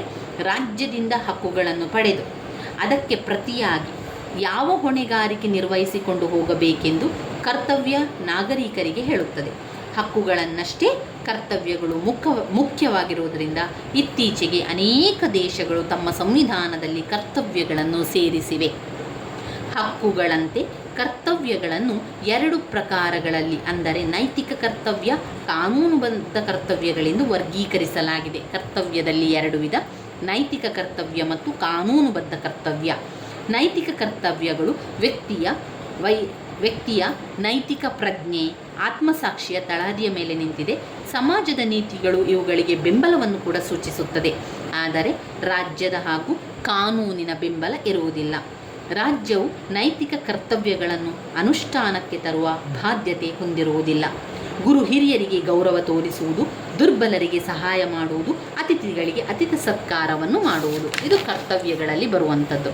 ಆಧುನಿಕ ರಾಜ್ಯದಲ್ಲಿ ನಾಗರಿಕರ ಮುಖ್ಯ ಕರ್ತವ್ಯಗಳೆಂದರೇನು? ಪ್ರತಿಯೊಬ್ಬ ಪ್ರಜೆಯು ತನ್ನ ದೇಶಕ್ಕೆ ನಿಷ್ಠನಾಗಿರಬೇಕು. ನಾಗರಿಕನ ಕರ್ತವ್ಯ ಯಾವುದೆಲ್ಲ? ಪ್ರತಿಯೊಬ್ಬ ಪ್ರಜೆಯು ತನ್ನ ದೇಶಕ್ಕೆ ನಿಷ್ಠನಾಗಿರಬೇಕು. ಕಾನೂನಿಗೆ ವಿಧೇಯತೆ ಮತ್ತು ಅದರ ಪಾಲನೆ ಮಾಡಬೇಕು. ಕಾನೂನಿನ ವಿಧೇಯತೆಗೆ ಮತ್ತು ಅದರ ಕಾನೂನಿನ ವಿಧೇಯರಾಗಿರಬೇಕು ಮತ್ತು ಪಾಲನೆ ಮಾಡಬೇಕು. ತೆರಿಗೆ ಪಾವತಿಯನ್ನು ಮಾಡುವಂಥದ್ದು. ತೆರಿಗೆ ಪಾವತಿ ಮಾಡುವುದು ಪ್ರತಿಯೊಬ್ಬರ ಕರ್ತವ್ಯ.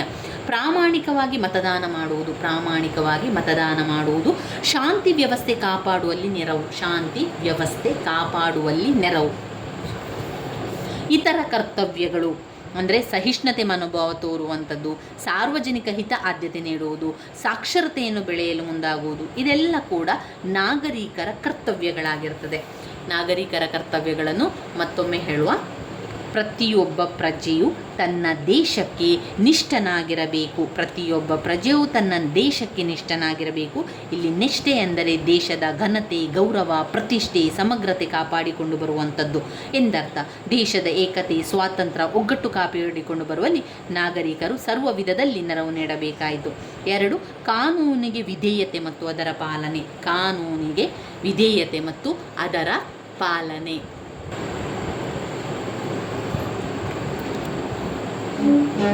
ತೆರಿಗೆ ಪಾವತಿ, ಪ್ರಾಮಾಣಿಕವಾಗಿ ಮತದಾನ ಮಾಡುವುದು ಆಧುನಿಕ ನಾಗರಿಕರ ಕರ್ತವ್ಯಗಳಲ್ಲಿ ಒಂದು. ಪ್ರತಿಯೊಬ್ಬ ಪ್ರಜೆಯು ತನ್ನ ದೇಶಕ್ಕೆ ನಿಷ್ಠನಾಗಿರಬೇಕು. ಕಾನೂನಿಗೆ ವಿಧೇಯತೆ ಮತ್ತು ಅದರ ಪಾಲನೆಯನ್ನು ಮಾಡಬೇಕು. ತೆರಿಗೆ ಪಾವತಿಯನ್ನು ಮಾಡುವುದು, ರಾಜ್ಯವು ತನ್ನ ಹೊಣೆಗಾರಿಕೆಯನ್ನು ನಿಭಾಯಿಸಲು ಅದಕ್ಕೆ ಸಾಕಷ್ಟು ಆದಾಯ ಬೇಕು. ಅದು ತೆರಿಗೆ ಮತ್ತಿತರ ಮೂಲಗಳಿಂದ ಬರ್ತದೆ. ಆಧುನಿಕ ರಾಜ್ಯಗಳು ಸುಖಿ ರಾಜ್ಯಗಳಾಗಿರುವುದರಿಂದ ಹಲವು ಕಲ್ಯಾಣಕಾರಿ ಯೋಜನೆಗಳನ್ನು, ಆರ್ಥಿಕಾಭಿವೃದ್ಧಿಯ ಕಾರ್ಯಕ್ರಮಗಳನ್ನು ಹಮ್ಮಿಕೊಳ್ಳುತ್ತದೆ. ಇವುಗಳಿಗೆ ಸಂಪನ್ಮೂಲಗಳು ನಾಗರಿಕರಿಂದಲೇ ಬರಬೇಕು. ನಾಗರಿಕರು ಸಕಾಲಕ್ಕೆ ರಾಜ್ಯಕ್ಕೆ ತೆರಿಗೆ ಮತ್ತಿತರ ಪಾವತಿಗಳನ್ನು ಮಾಡುವುದರ ಮೂಲಕ ಕರ್ತವ್ಯಕ್ಕೆ ಬದ್ಧನಾಗಿರಬೇಕು.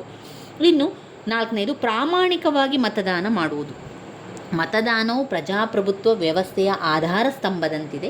ನಾಗರಿಕರು ಚುನಾವಣೆಯ ಸಂದರ್ಭದಲ್ಲಿ ಜಾತಿ ಮತಗಳನ್ನು ಹಾಗೂ ವೈಯಕ್ತಿಕ ಪೂರ್ವಗ್ರಹಗಳನ್ನು ಪರಿಗಣಿಸಿದೆ ಆಸೆ ಆಮಿಷಗಳಿಗೆ ಒಳಗಾಗದೆ ನಿರ್ಭೀತಿಯಿಂದ ಯೋಗ್ಯ ಅಭ್ಯರ್ಥಿಗಳಿಗೆ ಮತ ನೀಡುವುದು ನಮ್ಮ ಪ್ರಮುಖ ಕರ್ತವ್ಯಗಳಲ್ಲೊಂದಾಗಿದೆ.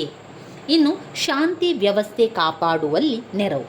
ರಾಜ್ಯದಲ್ಲಿ ಶಾಂತಿ, ಕಾನೂನು ವ್ಯವಸ್ಥೆ ಕಾಪಾಡುವಲ್ಲಿ ಸರ್ಕಾರಕ್ಕೆ ಎಲ್ಲ ರೀತಿಯ ಸಹಾಯವನ್ನು ನೀಡಬೇಕು. ಸಾರ್ವಜನಿಕ ಆಸ್ತಿಗಳನ್ನು ಧ್ವಂಸಗೊಳಿಸಬಾರದು, ವಿಧ್ವಂಸ ಕೃತ್ಯಗಳಲ್ಲಿ ತೊಡಗಬಾರದು, ಶಾಂತಿ ವ್ಯವಸ್ಥೆಯನ್ನು ಕಾಪಾಡಬೇಕು. ಇನ್ನು ಇತರ ಕರ್ತವ್ಯಗಳು ಎಂದರೆ ಸಾಮಾಜಿಕ ಸೇವೆಯಲ್ಲಿ ತೊಡಗುವುದು, ಅನ್ಯ ನಾಗರಿಕರ ಬಗ್ಗೆ ಸಹಿಷ್ಣುತೆಯ ಮನೋಭಾವನೆಯನ್ನು ತೋರುವುದು, ಸಾರ್ವಜನಿಕ ಹಿತಕ್ಕೆ ಆದ್ಯತೆ ನೀಡುವುದು, ಸಾಕ್ಷರತೆ ಬೆಳೆಸಲು ಮುಂದಾಗುವುದು. ಇವೆಲ್ಲ ನಾಗರಿಕರು ನಿರ್ವಹಿಸಬೇಕಾಗಿರುವ ಕರ್ತವ್ಯಗಳ ವ್ಯಾಪ್ತಿಯಲ್ಲಿ ಬರ್ತದೆ. ಮತ್ತೊಮ್ಮೆ ನಾಗರಿಕರ ಕರ್ತವ್ಯಗಳನ್ನು ಪಾಯಿಂಟ್ಸ್ಗಳನ್ನು ತಿಳ್ಕೊಳ್ಳುವ. ಪ್ರತಿಯೊಬ್ಬ ಪ್ರಜೆಯು ತನ್ನ ದೇಶಕ್ಕೆ ನಿಷ್ಠನಾಗಿರಬೇಕು. ಕಾನೂನಿಗೆ ವಿಧೇಯತೆ ಮತ್ತು ಅದರ ಪಾಲನೆಯನ್ನು ಮಾಡಬೇಕು. ತೆರಿಗೆ ಪಾವತಿಸಿ ಪ್ರಾಮಾಣಿಕವಾಗಿ ಮತದಾನ ಮಾಡುವುದು, ಶಾಂತಿ ವ್ಯವಸ್ಥೆ ಕಾಪಾಡುವಲ್ಲಿ ನೆರವು, ಇತರ ಕರ್ತವ್ಯಗಳು. ಇನ್ನು ಕರ್ತವ್ಯಗಳ ಪ್ರಾಮುಖ್ಯತೆ ಏನು? ಕರ್ತವ್ಯಗಳ ಪ್ರಾಮುಖ್ಯತೆಯನ್ನು ನಾವು ನೋಡುವ. ಕರ್ತವ್ಯಗಳ ಪ್ರಾಮುಖ್ಯತೆಯಲ್ಲಿ ಕರ್ತವ್ಯಗಳು ವ್ಯಕ್ತಿಯ ನಾಗರಿಕ ಸ್ವಾತಂತ್ರ್ಯವನ್ನು ಅವನ ನಾಗರಿಕ ಬಾಧ್ಯತೆಯೊಂದಿಗೆ ಸಮತೋಲನವನ್ನುಂಟು ಮಾಡುತ್ತದೆ. ನಾಗರಿಕರು ತಮ್ಮ ಹಕ್ಕುಗಳನ್ನು ಉಪಯೋಗಿಸಿಕೊಳ್ಳುವಾಗ ದೇಶ, ಸಮಾಜ ಮತ್ತು ಅನ್ಯ ನಾಗರಿಕರ ಬಗ್ಗೆ ತಮ್ಮ ಬಾಧ್ಯತೆ ಅಥವಾ ಹೊಣೆಗಾರಿಕೆಗಳ ಬಗ್ಗೆ ಕರ್ತವ್ಯಗಳು ಸದಾ ನೆನಪಿಸುತ್ತದೆ. ಅಲ್ಲದೆ ಕರ್ತವ್ಯಗಳು ರಾಷ್ಟ್ರದ ಧ್ಯೇಯ ಹಾಗೂ ರಾಜಕೀಯ ವ್ಯವಸ್ಥೆಯ ಆದರ್ಶದ ಬಗ್ಗೆ ನಾಗರಿಕರಿಗೆ ನೆನಪನ್ನು ಮಾಡಿಕೊಡುತ್ತದೆ. ಇನ್ನು ಕರ್ತವ್ಯಗಳು ನಾಗರಿಕರಲ್ಲಿ ಸಾಮಾಜಿಕ ಜವಾಬ್ದಾರಿಯ ಅರಿವನ್ನುಂಟು ಮಾಡುತ್ತದೆ. ನಾಗರಿಕರು ರಾಷ್ಟ್ರ ವಿರೋಧಿ ಹಾಗೂ ಸಮಾಜಘಾತುಕ ಮುಂತಾದ ಕೃತ್ಯಗಳಲ್ಲಿ ತೊಡಗದಂತೆ ಕರ್ತವ್ಯಗಳು ಅವರಿಗೆ ಎಚ್ಚರಿಕೆ ನೀಡುತ್ತದೆ. ಕರ್ತವ್ಯಗಳು ನಾಗರಿಕರಲ್ಲಿ ಶಿಸ್ತು, ತ್ಯಾಗ ಹಾಗೂ ಸಮರ್ಪಣಾ ಭಾವನೆ ಮುಂತಾದ ಸದ್ಗುಣಗಳನ್ನು ಬೆಳೆಸುತ್ತದೆ.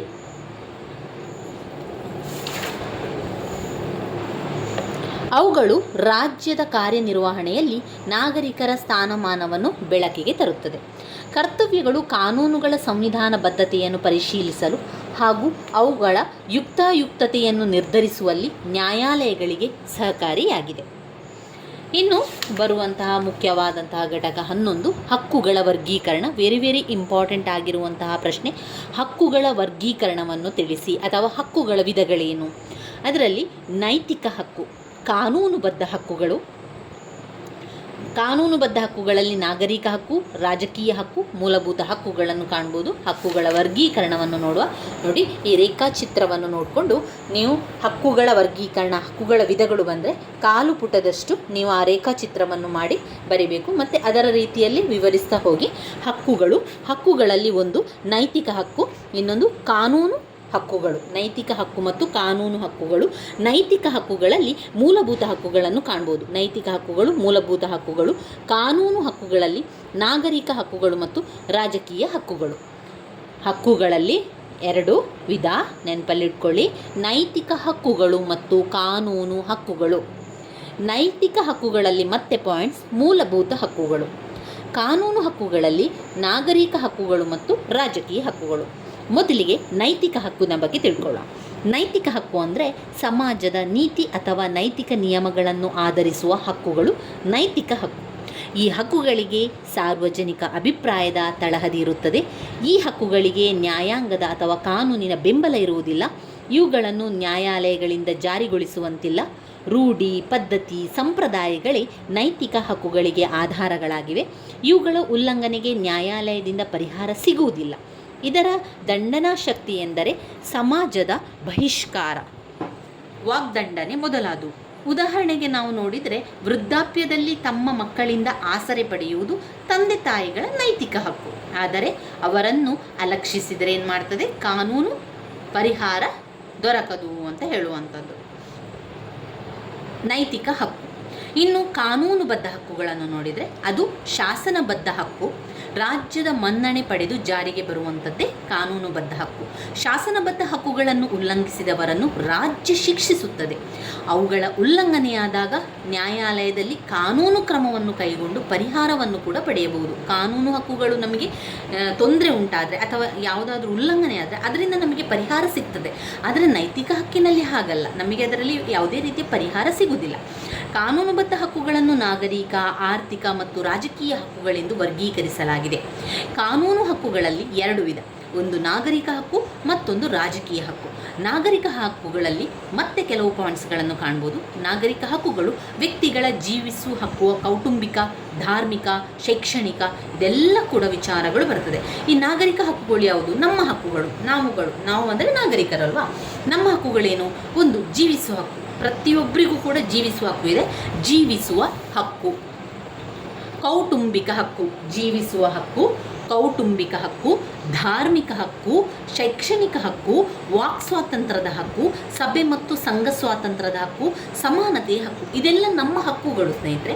ಕೌಟುಂಬಿಕ ಹಕ್ಕು, ನಾವು ಕುಟುಂಬವನ್ನು ಮಾಡುವಂಥದ್ದು, ನಾವು ಧಾರ್ಮಿಕ ಕ್ಷೇತ್ರಗಳಿಗೆ, ಧಾರ್ಮಿಕ ಕಾರ್ಯಗಳಲ್ಲಿ ಹೋಗುವಂಥದ್ದು, ಶಿಕ್ಷಣ ಪಡೆಯುವಂಥದ್ದು, ಮಾತನಾಡುವಂಥ ಸ್ವಾತಂತ್ರ್ಯ, ಯಾವುದಾದ್ರೂ ಒಂದು ಸಭೆ ಸೇರುವಂಥ ಸ್ವಾತಂತ್ರ್ಯ, ಇದೆಲ್ಲ ಕೂಡ ನಮ್ಮ ನಾಗರಿಕರ ಹಕ್ಕಿನಲ್ಲಿ ಬರುವಂಥದ್ದು.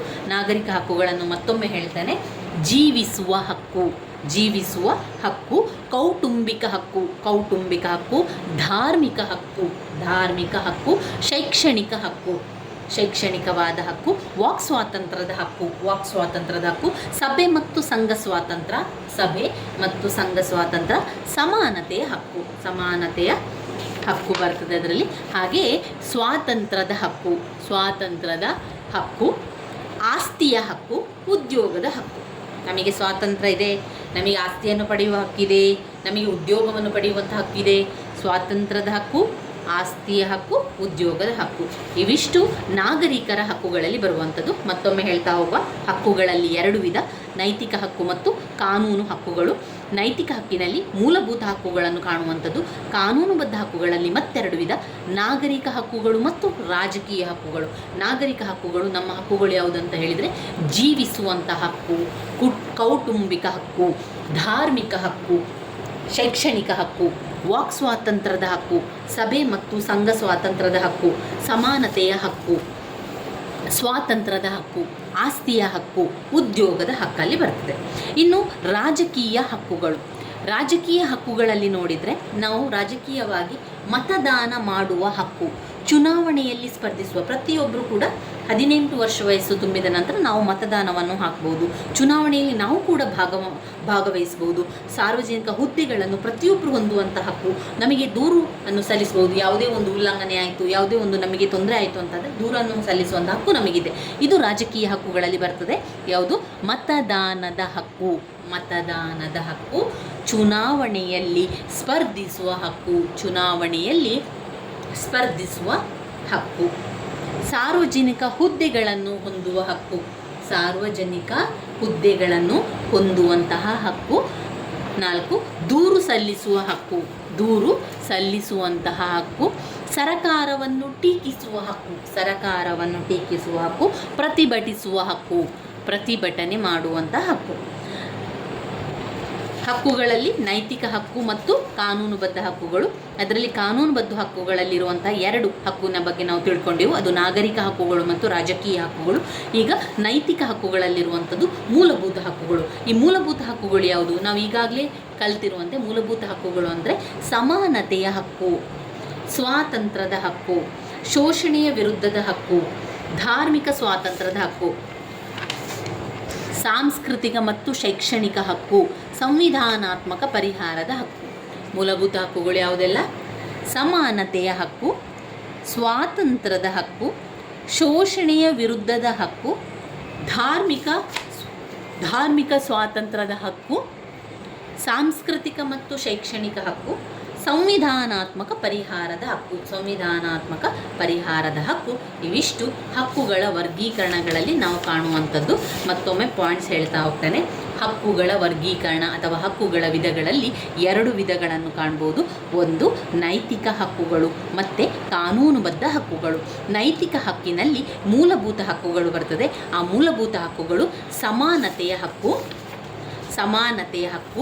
ಸ್ವಾತಂತ್ರ್ಯದ ಹಕ್ಕು, ಶೋಷಣೆಯ ವಿರುದ್ಧದ ಹಕ್ಕು, ಧಾರ್ಮಿಕ ಸ್ವಾತಂತ್ರ್ಯದ ಹಕ್ಕು, ಸಾಂಸ್ಕೃತಿಕ ಮತ್ತು ಶೈಕ್ಷಣಿಕ ಹಕ್ಕು, ಸಂವಿಧಾನಾತ್ಮಕ ಪರಿಹಾರದ ಹಕ್ಕು ಬರ್ತದೆ. ಎರಡನೇದಾಗಿ ಕಾನೂನು ಹಕ್ಕು. ಅದರಲ್ಲಿ ಮತ್ತೆರಡು ಪಾಯಿಂಟ್ಸ್ಗಳು, ನಾಗರಿಕ ಹಕ್ಕುಗಳು ಮತ್ತು ರಾಜಕೀಯ ಹಕ್ಕುಗಳು. ನಾಗರಿಕ ಹಕ್ಕುಗಳಲ್ಲಿ ಜೀವಿಸುವ ಹಕ್ಕು, ಕೌಟುಂಬಿಕ ಹಕ್ಕು, ಧಾರ್ಮಿಕ ಹಕ್ಕು, ಶೈಕ್ಷಣಿಕ ಹಕ್ಕು, ವಾಕ್ ಸ್ವಾತಂತ್ರ್ಯದ ಹಕ್ಕು, ಸಭೆ ಮತ್ತು ಸಂಘ ಸ್ವಾತಂತ್ರ್ಯದ ಹಕ್ಕು, ಸಮಾನತೆಯ ಹಕ್ಕು, ಸ್ವಾತಂತ್ರ್ಯದ ಹಕ್ಕು, ಆಸ್ತಿಯ ಹಕ್ಕು, ಉದ್ಯೋಗದ ಹಕ್ಕು. ಇನ್ನು ರಾಜಕೀಯ ಹಕ್ಕುಗಳನ್ನು ನೋಡಿದರೆ ಮತದಾನ ಹಕ್ಕು, ಚುನಾವಣೆಯಲ್ಲಿ ಸ್ಪರ್ಧಿಸುವ ಹಕ್ಕು, ಸಾರ್ವಜನಿಕ ಹುದ್ದೆಗಳನ್ನು ಹೊಂದುವ ಹಕ್ಕು, ದೂರು ಸಲ್ಲಿಸುವಂಥ ಹಕ್ಕು, ಸರಕಾರವನ್ನು ಟೀಕಿಸುವ ಹಕ್ಕು, ಹಾಗೆಯೇ ಪ್ರತಿಭಟಿಸುವ ಹಕ್ಕು. ಇವಿಷ್ಟು ನಮ್ಮ ಹಕ್ಕುಗಳ ವರ್ಗೀಕರಣ, ಹಕ್ಕುಗಳ ವಿಧಗಳಲ್ಲಿ ನಾವು ಬರಿಬೇಕಾಗಿರುವಂಥದ್ದು. ಇನ್ನು ಮುಖ್ಯವಾಗಿರುವಂಥ ಒಂದು ಘಟಕ 12, ಹಕ್ಕುಗಳ ಸಿದ್ಧಾಂತಗಳನ್ನು ತಿಳಿಸಿ ಅಂತ ಕೇಳಿದ್ದಾರೆ. ಒಟ್ಟು 5 ಸಿದ್ಧಾಂತಗಳಿದೆ. ಅದು ನೈಸರ್ಗಿಕ ಹಕ್ಕುಗಳ ಸಿದ್ಧಾಂತ, ಕಾನೂನುಬದ್ಧ ಹಕ್ಕುಗಳ ಸಿದ್ಧಾಂತ, ಐತಿಹಾಸಿಕ ಹಕ್ಕುಗಳ ಸಿದ್ಧಾಂತ, ಹಕ್ಕುಗಳ ಸಮಾಜ ಕಲ್ಯಾಣ ಸಿದ್ಧಾಂತ, ಹಕ್ಕುಗಳ ಆದರ್ಶ ಸಿದ್ಧಾಂತ. ಹಕ್ಕುಗಳ ಸಿದ್ಧಾಂತಗಳು ಯಾವುದೆಲ್ಲ? ನೈಸರ್ಗಿಕ ಹಕ್ಕುಗಳ ಸಿದ್ಧಾಂತ, ಕಾನೂನುಬದ್ಧ ಹಕ್ಕುಗಳ ಸಿದ್ಧಾಂತ, ಐತಿಹಾಸಿಕ ಹಕ್ಕುಗಳ ಸಿದ್ಧಾಂತ, ಹಕ್ಕುಗಳ ಸಮಾಜ ಕಲ್ಯಾಣ ಸಿದ್ಧಾಂತ, ಹಕ್ಕುಗಳ ಆದರ್ಶ ಸಿದ್ಧಾಂತ. ಇವು ಹಕ್ಕುಗಳ ಸಿದ್ಧಾಂತಗಳಲ್ಲಿ ಬರುವಂಥದ್ದು.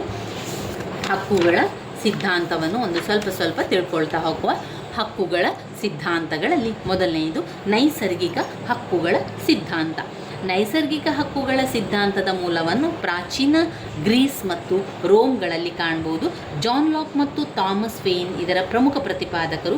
ಈ ಸಿದ್ಧಾಂತದ ಪ್ರಕಾರ ಮಾನವನಿಗೆ ಹಕ್ಕುಗಳು ಪ್ರಕೃತಿದತ್ತವಾಗಿದೆ, ಇವು ಅವನಲ್ಲಿ ಅಂತರ್ಗತವಾಗಿದೆ. ಈ ಹಕ್ಕುಗಳು ರಾಜ್ಯದಿಂದ ಸೃಷ್ಟಿಯಾಗಿಲ್ಲ.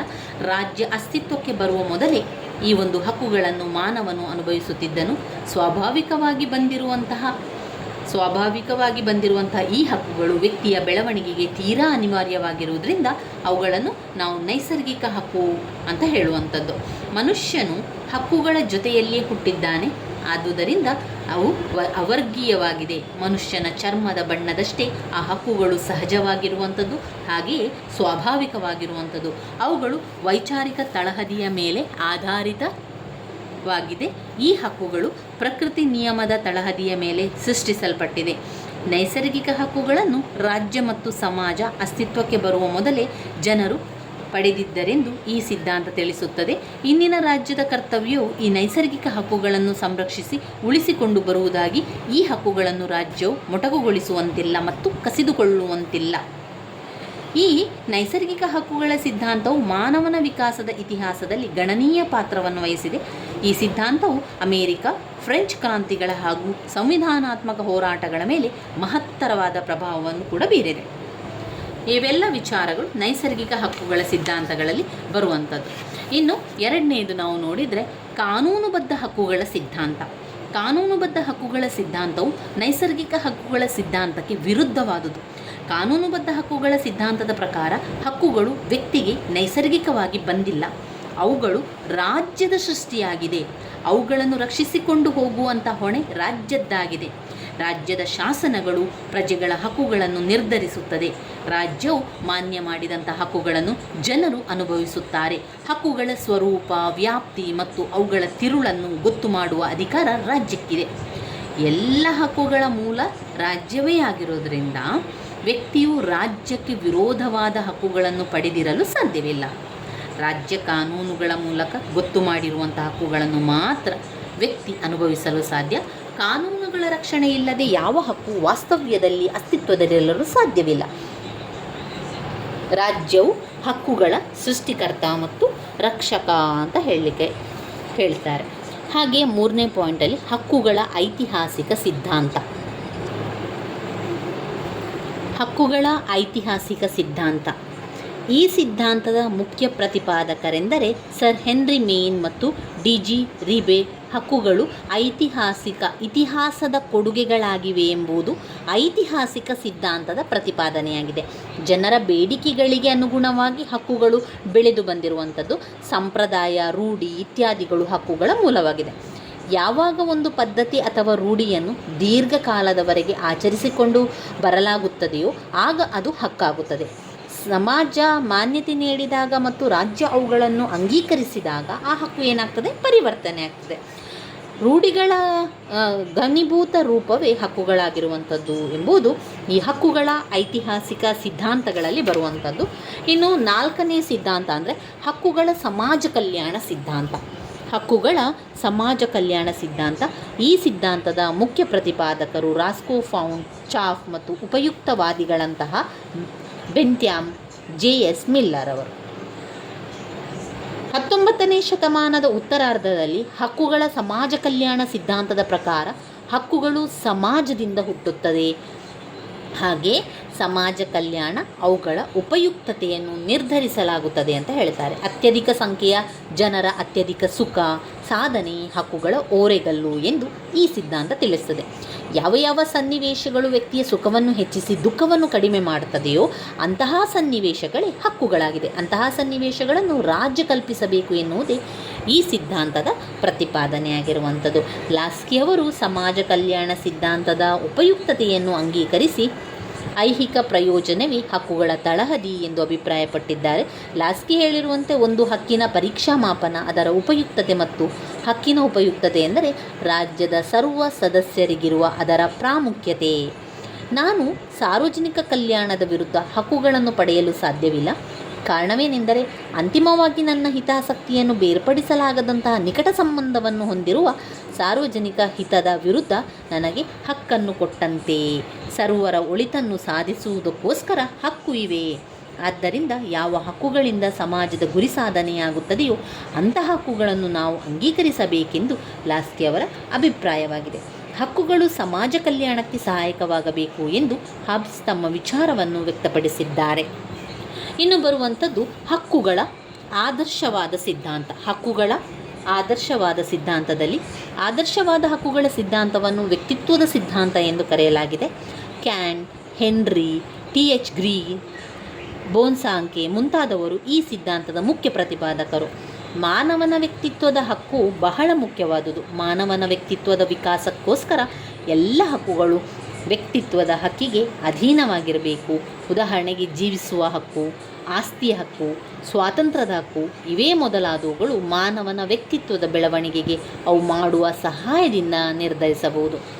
ಮಾನವನ ವ್ಯಕ್ತಿತ್ವದ ಇರುವಿಕೆ ಮತ್ತು ಪರಿಪೂರ್ಣತೆಗೆ ಅಗತ್ಯವಾದ ಭೌತಿಕ ಪರಿಸರ ನಿರ್ಮಾಣಕ್ಕೆ ವಾಸ್ತವಿಕ ಅಗತ್ಯಗಳೇ ಹಕ್ಕುಗಳೆಂದು ಹೆನ್ರಿಯವರು ತಿಳಿಸಿದ್ದಾರೆ.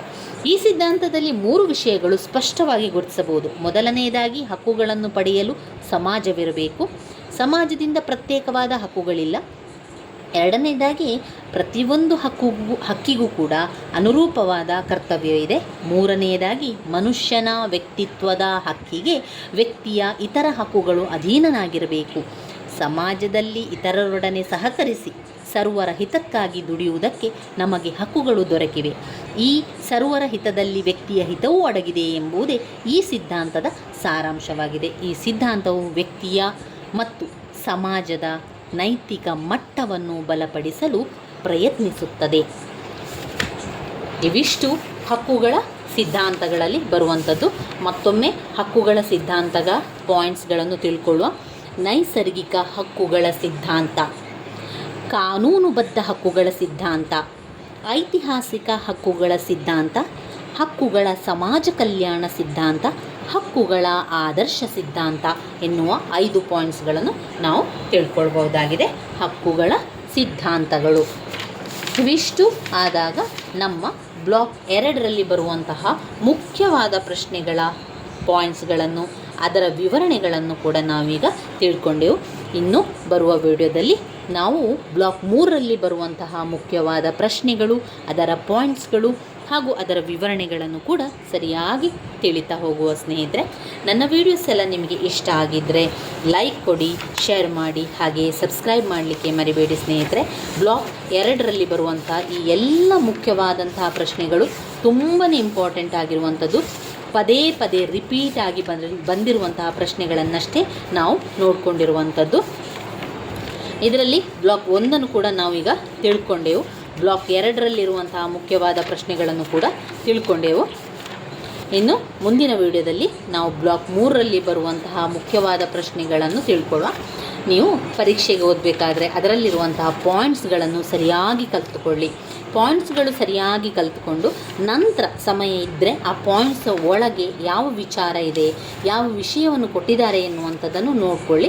ರಿಪೀಟ್ ಆಗಿರುವಂಥ ಪ್ರಶ್ನೆಗಳನ್ನಷ್ಟೇ ನಾನು ನಿಮಗೆ ವಿವರಣೆಯನ್ನು ತಿಳಿಸಿರುವಂಥದ್ದು. ಮೊದಲಿಗೆ ಪಾಯಿಂಟ್ಸನ್ನು ಸರಿಯಾಗಿ ಕಲಿತುಕೊಳ್ಳಿ. ಹಾಗೆ ಎಲ್ಲ ಪ್ರಶ್ನೆಗೂ ಕೂಡ ಉತ್ತರವನ್ನು ಬರೆದು ಬನ್ನಿ ಸ್ನೇಹಿತರೆ.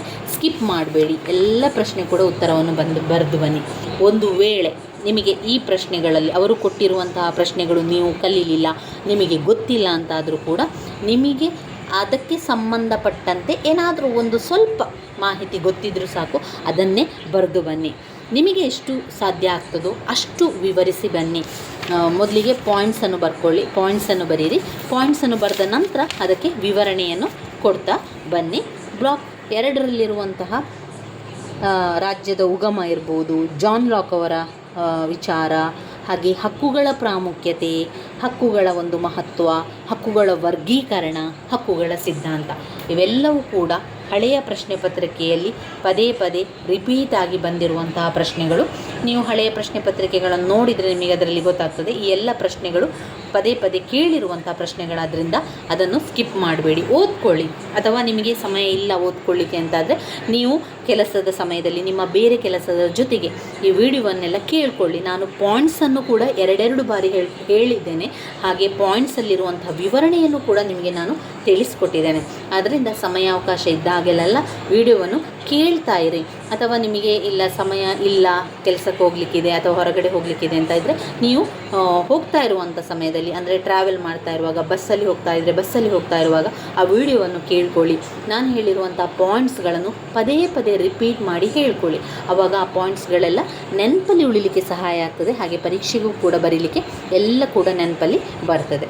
ಧನ್ಯವಾದಗಳು.